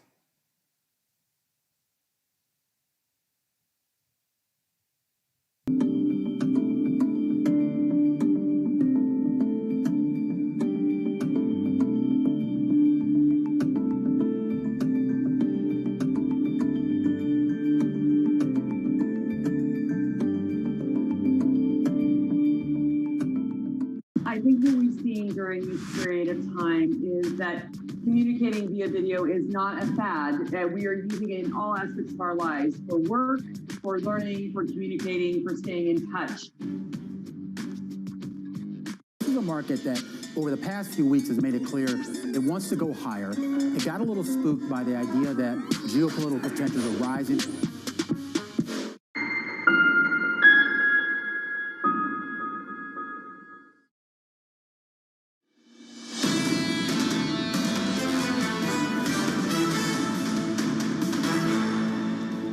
This is Bloomberg Surveillance, the early edition. I'm Francine Lackland, London, Matt Miller in Berlin, Katie Lyons in New York.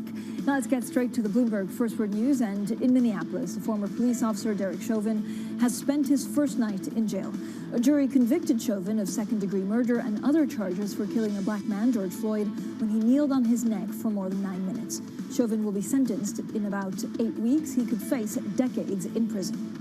China is deciding whether its central bank should assume more than $15 billion of assets from China Huarong. Well, that would help the state-owned company clean up its balance sheet and refocus on its core business of managing distressed debt. A sell-off in Huarong debt has stoked fears of market contagion.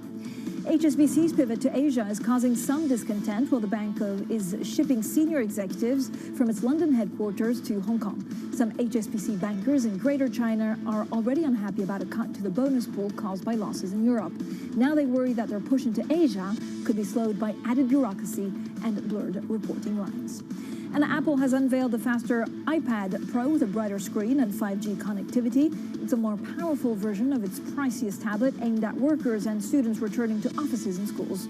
The 11-inch version of the new iPad Pro will cost $799. Now, coming up next, we have a full roundup of the markets with Lori Heinel. We also watch what's happening in Russia with Vladimir Putin's State of the Union address. We'll have a full roundup of what he's saying. This is Bloomberg.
Flagship store in New Delhi.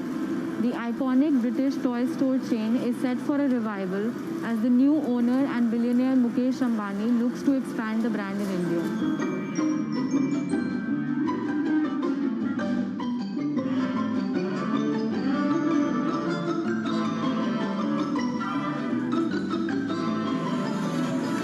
Hamleys is planning to quadruple the number of outlets in India to 500 in 3 years.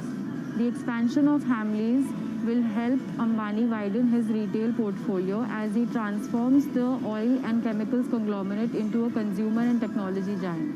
I think certainly it is gaining popularity since last few years, and now more and more people are coming to Hamleys because it has a wide range of toys for all the age groups. Founded in 1760, Hamleys has been struggling to make profit for a long time, and the pandemic has worsened its financial distress. The deep pockets of Asia's richest man and India's demographics could help Hamleys revive sales.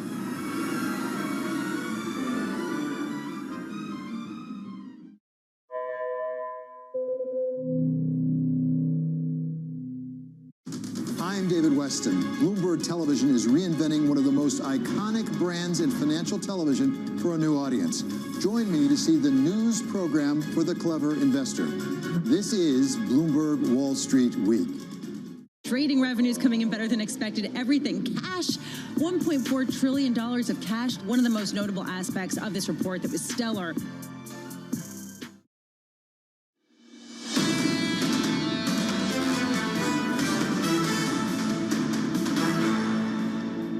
This is Bloomberg Surveillance Early Edition. I'm Francine Lacqua in London, Matt Miller in Berlin, and Kaylee Lyons in New York. Now, Russia's President Vladimir Putin is giving his annual address. He's just getting started. He's been speaking for about 25 minutes, Matt. We're expecting him to address the real issues that actually investors and markets want to know about is what is he doing in Ukraine? The EU says there are 100,000 Russian troops at the border. What is his intention? He hasn't addressed that yet.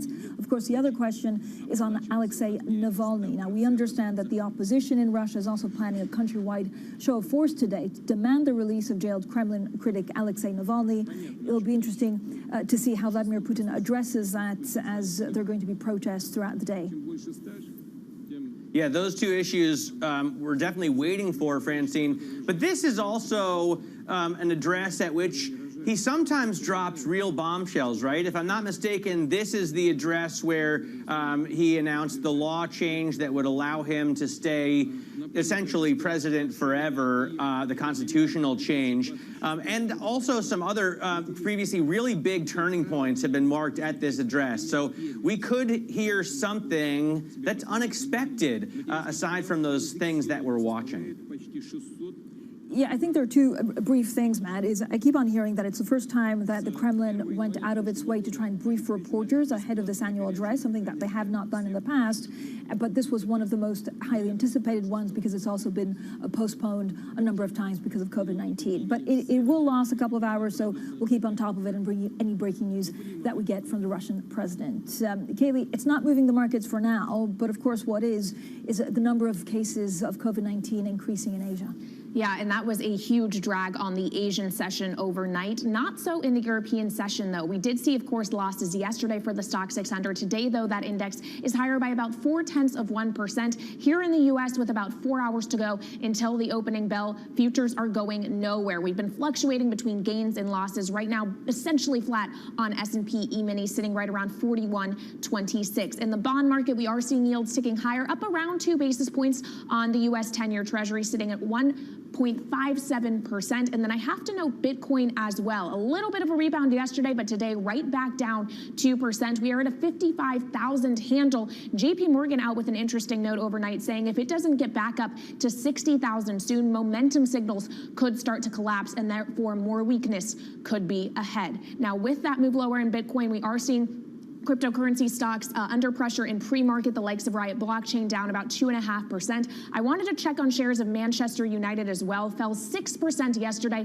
after the club pulled out of the European Super League, and those losses continuing in early hours this morning, down about 1%. But the big underperformer before the bell is Netflix. Shares at the moment down the better part of 8%. Subscriber additions missing in the first quarter. The forecast for this current quarter missing in a big way. Only 1 million additions. Obviously very tough comps, but the degree of which demand seems to have been pulled forward by the pandemic, Matt, seems to have taken most people by surprise. It's a good point, though, Kaylee, that there really wasn't a lot to watch. I mean, I'm an avid television viewer with Netflix, Amazon Prime, Hulu, Apple TV, you name it. I think me and Fran probably consume more television than, you know, the rest of the world combined. But there wasn't much on Netflix over the last quarter, was there? Bridgerton. It's one of my new all-time faves. I have to the disappointment in your voice right now. I don't want to share my opinion. It's just one man's opinion, but possibly the worst thing I've ever seen on television. Let's get to something that we can agree on. Markets have been on fire, and I showed you a chart earlier about the MSCI World Index near a high, but only 6% of its members were at 52-week highs. I want to show you now the S&P, though, and this shows that 80% of S&P members are above their 50-day moving average. If you take it out to 200-day moving average, it's only 16%, but it still looks like we may be getting ahead of ourselves on a lot of different levels, Francine, in terms of valuations. Yeah, we have to talk about valuations. We should also talk about Netflix. I'm into the French TV series at the moment, but we digress because Lori Heinel, Deputy Global Chief Investment Officer at State Street Global Advisors, joins us, and she's here to talk about the markets and only the markets instead of Netflix. Lori, thank you so much for joining us. When you look at, the markets seem to be priced to perfection at the moment. Are you worried that the slight skirmish, it could be either geopolitics or an inflation surprise, and we could see a correction?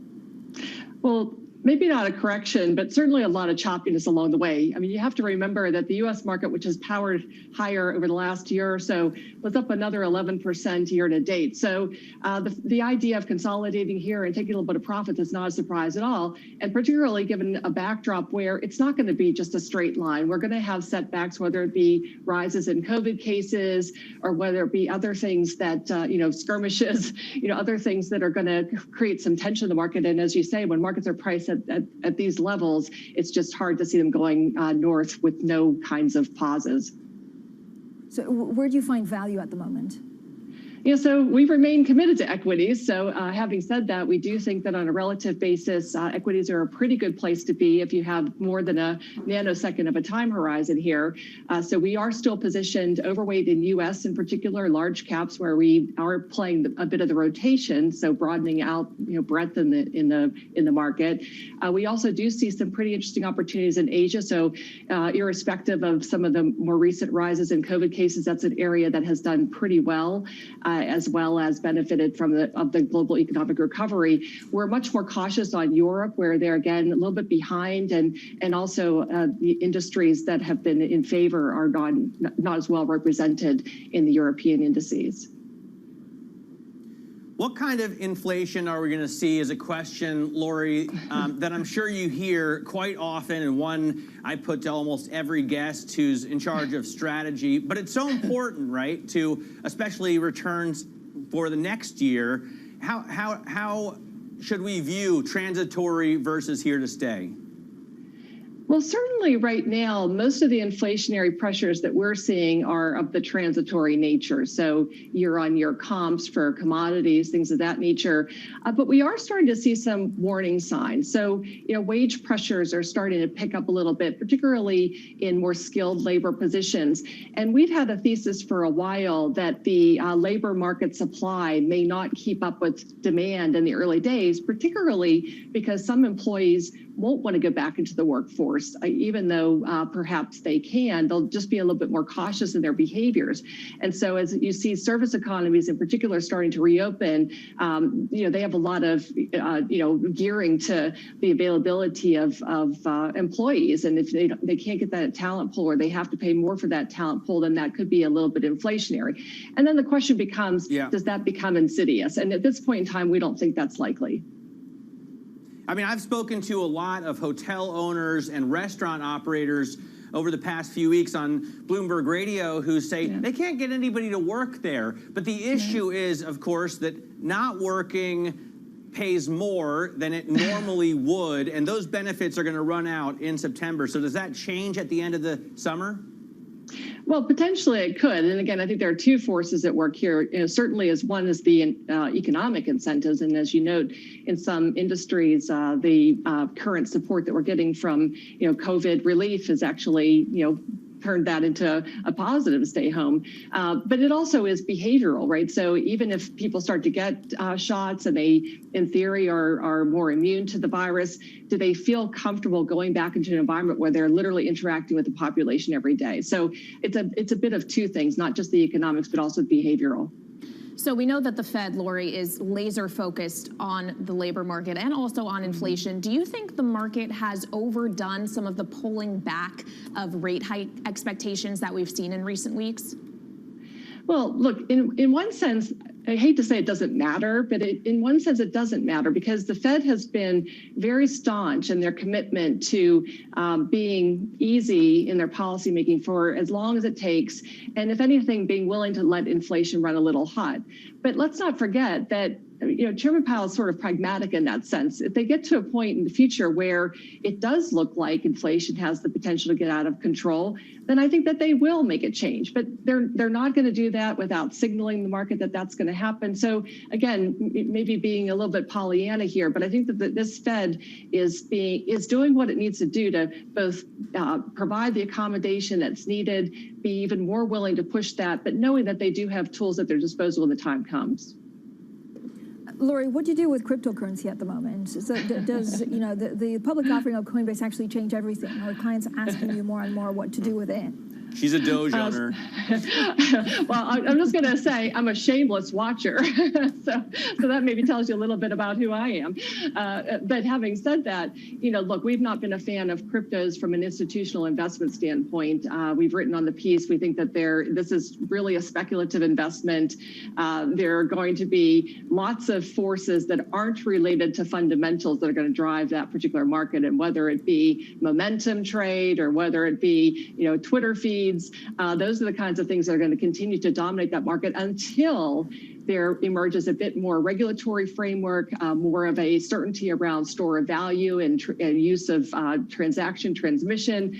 And, you had Turkey banning the currency, for example. So there are lots of things that have to happen, we think, before cryptos become mainstreamed.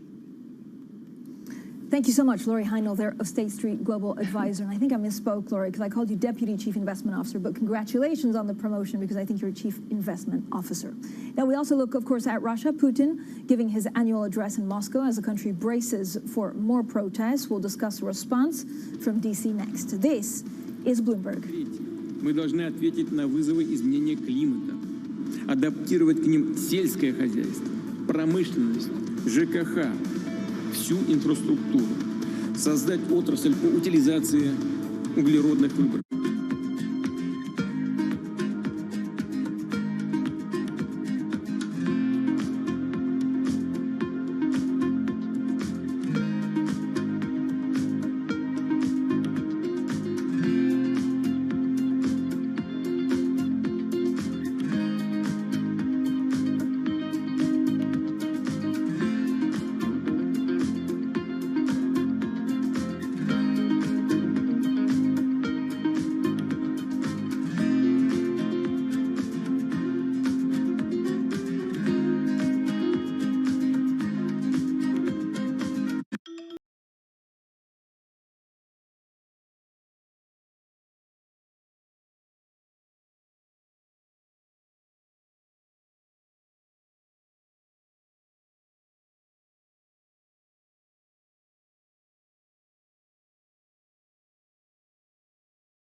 Bloomberg has enhanced search on the terminal to deliver what you need when you need it. Now, you can simply type phrases in everyday English in the command line. Compare financials. Find people. Analyze markets. You can enter phrases or ask questions. What do you want to know today? Ask a question or visit SearchGo to find answers now. Valuations, particularly, sort of the technology landscape, have gotten to some pretty extraordinary levels. So I think it's not a surprise. I don't think it's any indication of the beginning of the end, but I do think markets don't like uncertainty.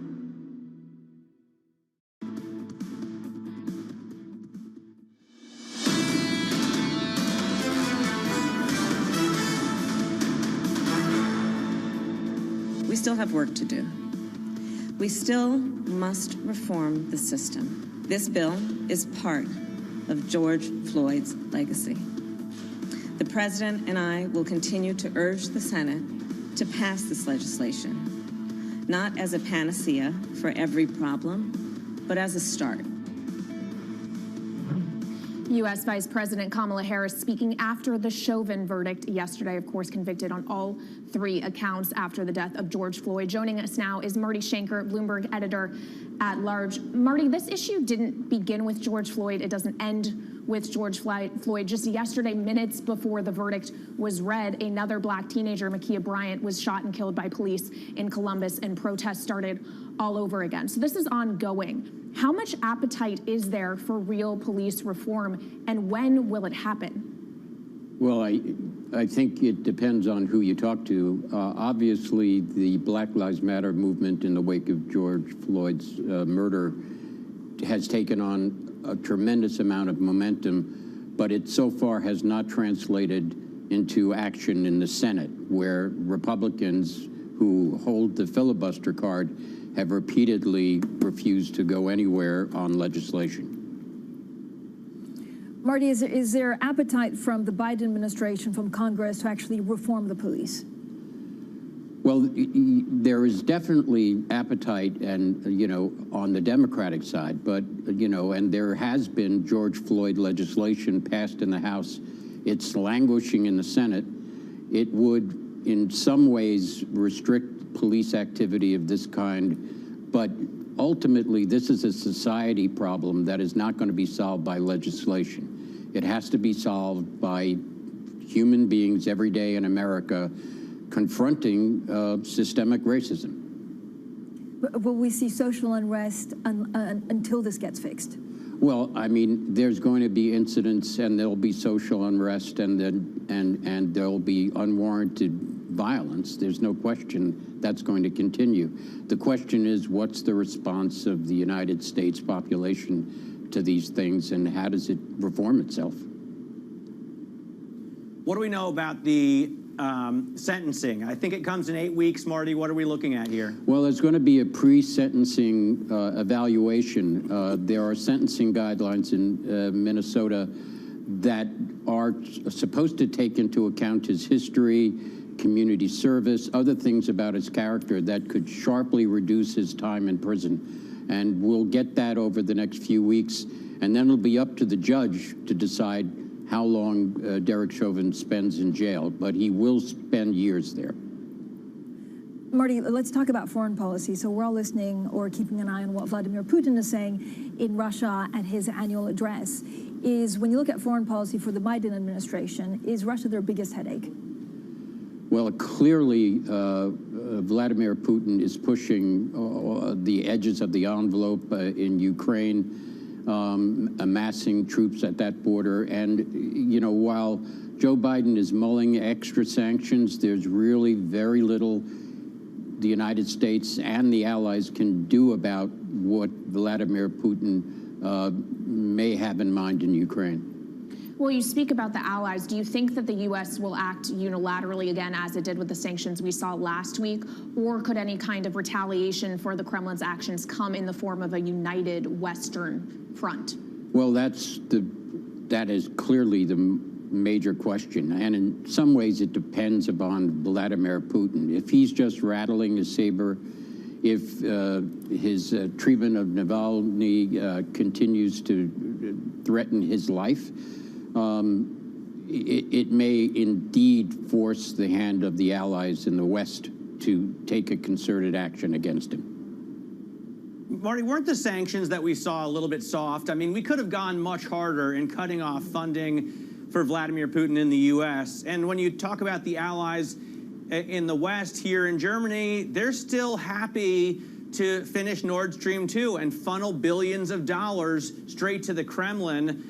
If we really wanted to cut him off financially, it could be painful, but we're too dependent on the Russian economy for the goods they produce. There's no question, Matt, that the Biden administration sanctions, the latest round, were carefully designed not to create too much stress on the Russian economy. And you're right, indeed, that they could have forced U.S. banks to not hold any Russian sovereign debt. But the question is, do the allies in Europe, particularly Germany, go along with it? There are alternatives for Putin around the world. So there are greater actions we could take, but it doesn't look like we want to at this moment. Marty, thank you so much. Bloomberg editor-at-large Marty Schenker. Now, coming up, exit strategy, part of David Rubenstein's conversation with the Fed chair, Jerome Powell. We bring you that next, and this is Bloomberg.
running this year. I know we've already sort of penciled in 6 or 7% growth and a big fall in unemployment, but under outcome-based policy, we really want to see that. I'm bullish on the rebound, but I know we have a long way to go before the job is complete. There's no textbook for this. You don't want to be too preemptive, but I also don't want to be so reactive that we're late. I think it's too early to talk about changing monetary policy while we're still in the pandemic tunnel. It's really a reminder, isn't it, just how sensitive the markets are to any commentary about trade. We did see some pressure on the yuan, we did see some pressure on the futures. That is now being reversed.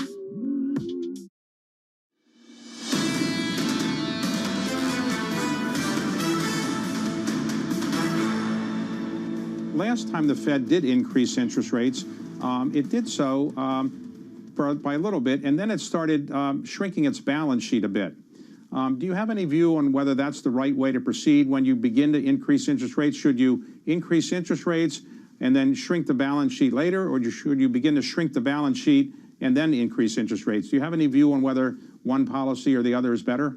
So what we did after the global financial crisis was first we were buying assets, and then we gradually slowed the pace at which we were buying treasuries and mortgage-backed securities, and then we held the balance sheet constant for a while.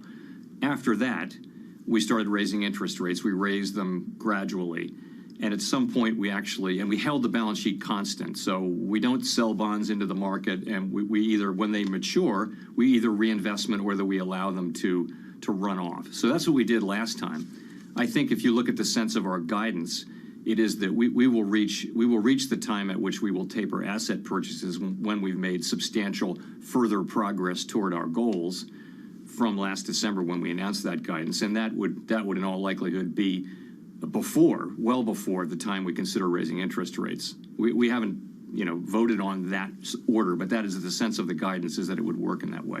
In other words, you are likely to follow the same policy of not selling into the market the bonds you already have or other securities, but just let them mature, and then that's the way you'd shrink your balance sheet. These are questions which lie ahead of us, but essentially, though, I would say it this way. The first thing we do is we say that we will gradually reduce the pace of our purchases, and then when the purchases go to zero, the size of the balance sheet is constant, and when bonds mature, you reinvest them.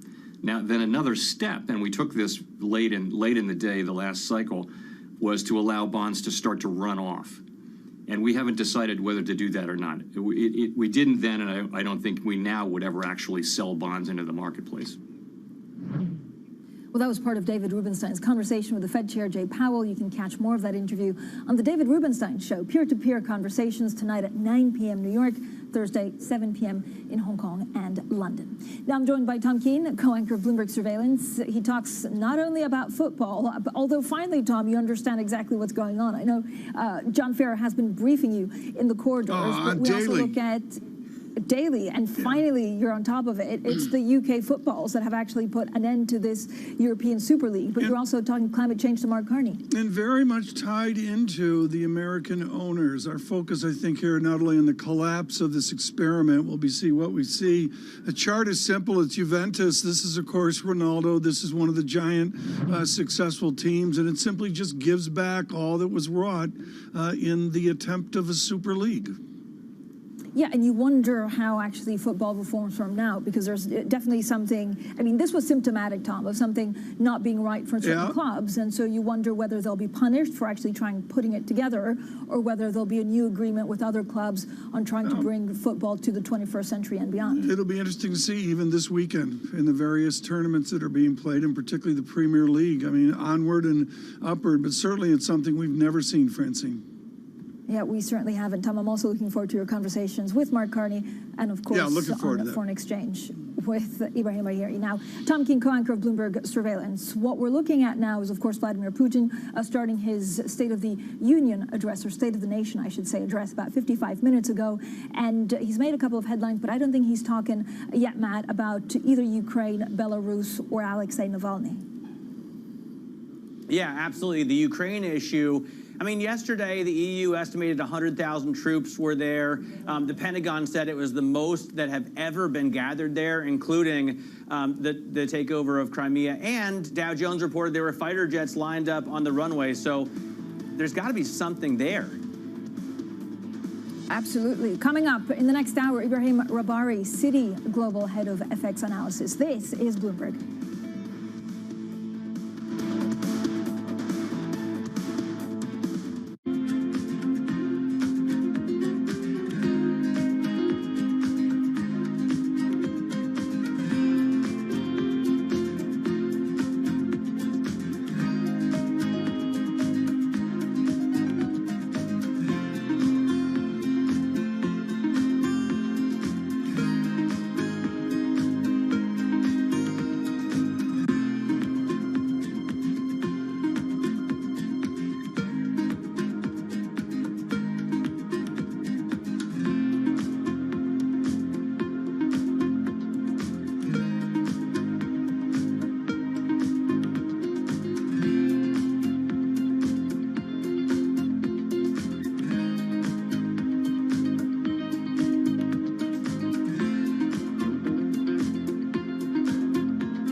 Generation's biggest problem. Climate change is happening. And the world's most innovative solutions. Transport, industry, buildings, electricity, all of those things. Everything you need to know about our changing environment, the politics of global warming. We can and we will deal with climate change. In the fight against climate change, Bloomberg Green has you covered.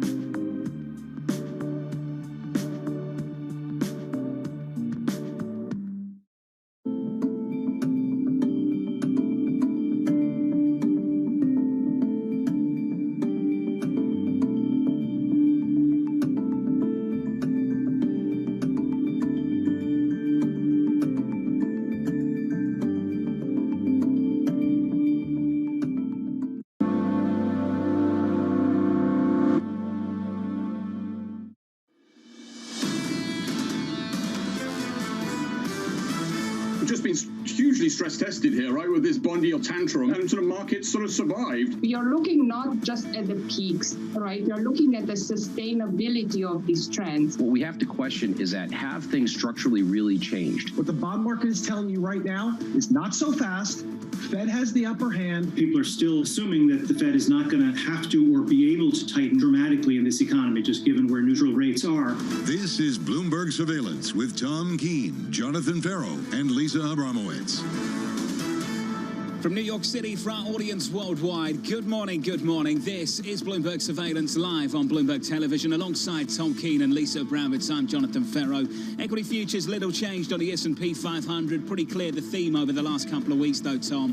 The cyclical trade has stalled. Well, cyclical trade has stalled, and of course earnings coming in, and I'm going to go to David Costin research note this weekend, John. We are in the midst of a micro market where little moves are being made, whether it's across the assets of equities, bonds, currencies, commodities, or it's the reaction to the earnings and revenue forecasts. Well, let's talk about some of the bigger moves, Tom. The Russell to small caps down by more than 3% Monday, Tuesday, just 2 days. Yeah. 2 days of losses, big losses. The airlines 10 straight days of losses for the S&P 500 airlines, Tom. It's been pretty brutal out there. Given back the regression that we saw before, maybe regressing to the mean, or maybe it's going to be mean and go ever lower. What I would note, John, is there's this thing called factor analysis where you pick almost themes to the market. If you pick those themes wrong in the last 2 weeks, you've gotten smashed. We'll touch on that more through the next couple of hours. And Lisa, I think the airline story really captures the domestic versus international story so well in this economy. Yeah, the idea here is that domestic travel is absolutely resurgent, and however, international travel not happening based on this bifurcated recovery from the pandemic. I love what Nordea's Sebastian Gailey had to say. Basically, he was talking about the hope trade, and that earnings season is no great help to a market trading on hope. Going forward, he does believe that liquidity will prevail, and there will be a recovery trade that resumes. However, right now, people trying to figure out, how do you price hope? 2 minutes into this show, that was sensible. I'm in shock. Tom, anything to say, anything to add? I'm focused on 1 p.m. The Tots are on today. There we go. What does Tottenham do, John, when they go to South? You know, they're going to play Southampton today at the Faro Stadium. And just keep talking. You know, John, to be honest here, come on, the thing is a complete blow up, and Tottenham has to go. What I mean, could you imagine if there were 40,000 fans to greet Tom, do you know what's Tottenham amazing about today? this?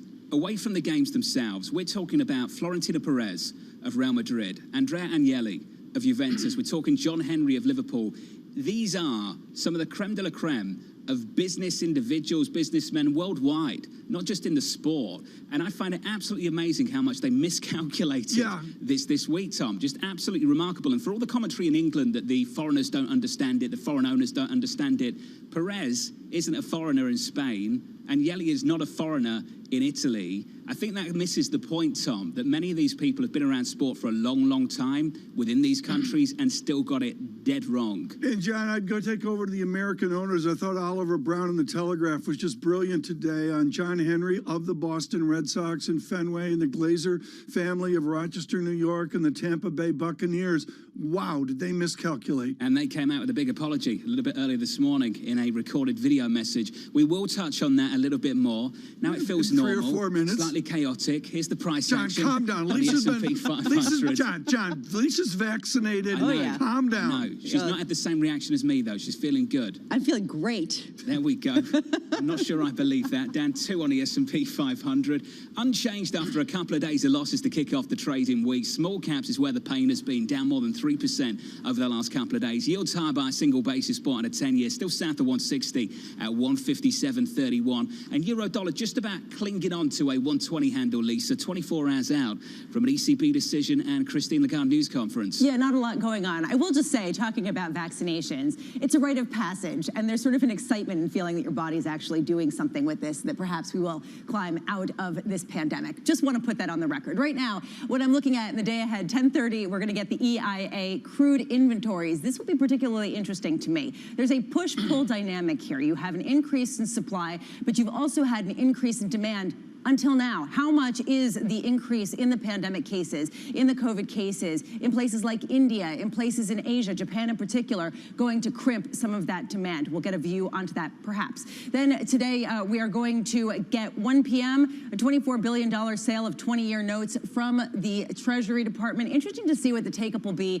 from the Federal Reserve. We don't get exact granularity on that, but a lot of speculation has been that they have taken on a big proportion of this. I am interested to know how big of a role the Fed really is playing in evening out prices, and this is going to be a point of contention going bond? forward. Yeah. You're doing on radio? You're doing the 20-year bond on Bloomberg Radio? No, this is just TV, Tom, so we're doing it just on TV. Okay. But today radio, also, unbelievable. I got you to say, Apple, Google, and Spotify executives are going to appear before a Senate antitrust panel. Keep talking to Tom, and we're going to find out how much pushback there is really on these big tech giants. Interesting to see that some Republicans are starting to push back. What, you don't care at all, Tom? What color iMac are you going to get the cherubs? Come on. I mean, come on. Get a refurbished one that they can drop on the floor and I don't have to care. And all those AirPods that are under the couch that, you know, Vet Bill is finding, mine are going to be used. There's 14 under the couch. Continue, there you go. Please. I'm done. John, carry on. To be honest with you, Tom. Lisa, I'm out. thank you. Anytime. I'll build on the tech theme, Lisa. Thanks, Netflix down that. by around about 8% in the pre-market. Yeah. Pull forward the theme here, Tom. Pull forward the acceleration through last year. Pull forward some of the demand this year. Competition is something they're pushing back against? Because some of the slowdown was also in international markets where that competition does not exist so much, but competition is going to be a theme of this year, that's for sure. To our wonderful guest you're going to bring in, and Mark Carney joining us later. John, these are such unusual times, and you see that in the very beginning of this earnings season. The theme of the last couple of months pretty clear, though, Tom, so let's set the stage just briefly. Please. Small caps topped out back in the middle of March. The commodity market story topped out late February, early March. Treasury yields topped out at the end of March. Familiar theme going on here. The cyclical trade has stalled a little bit. Ibrahim Rakbari joins us now, Citi Global Head of FX Analysis. Now, Ibrahim, the conversation, the debate is pretty simple. Have we just paused, or are we set to reverse? What do you think it is, Ibrahim? So great to be back on the show. Our view is that we're only pausing and that we are very much in what you call this exhaustion phase, where a number of, I think, the more challenging trends have exhausted just as much as maybe the stabilizing forces that we've seen over the last 2 weeks or so, with rates probably finding just about a bottom, but also actually some of the more positive sentiment about maybe peak pessimism about the third COVID wave in Europe, or maybe in a place like Brazil even, also already being reflected to some degree in market prices. So we think this is probably no more than a period of consolidation, but that cyclical trade still has further to run in the coming months. Within your very sophisticated notes, there's a lot of mathematics on correlations, on the linkages of asset classes. How linked and smooth are the dynamics working right now, or is it all distaff? Is it all discrete and separate? Well, they have been somewhat unstable for quite a while, and that's in line with, I think, these, if you like, the most fundamental market trends changing. But I do think there's one correlation that is both unstable, but equally, ultimately very stabilizing for broader markets, and that's between rates and risk assets. And the fact that we've seen probably the volatility of US rates top out here, that we are probably in a range for the US 10-year rate of between 150 and 175 for the time being. I think that puts us back into a world where equity prices and risk assets can resume their ascent. So it is not quite maybe a negative correlation that is reestablished there, but there is hope for the so-called risk parity trade now that US rates have probably peaked in the short term. Ibrahim, I've seen a lot of analysts talk about the reflation trade as a monolith, basically this idea that it has been consistent throughout the past few months. It has not. The nature has changed significantly over this period of time in terms of what's getting reflated. The U.S. was the dominant reflated trade based on the economic prowess of the nation. Why is that not going to continue as the reflation trade gains traction, as you say it will? Yes, I mean, I would highlight two, I think, changing developments over the last couple of months that are notable. One was, as you said, U.S. exceptionalism, and there our view is we've probably peaked out in the exceptional nature of that, and the rest of the world does have hope of maybe catching up somewhat, not converging, but catching up somewhat. But the other is that even in the U.S., what's happened over the last month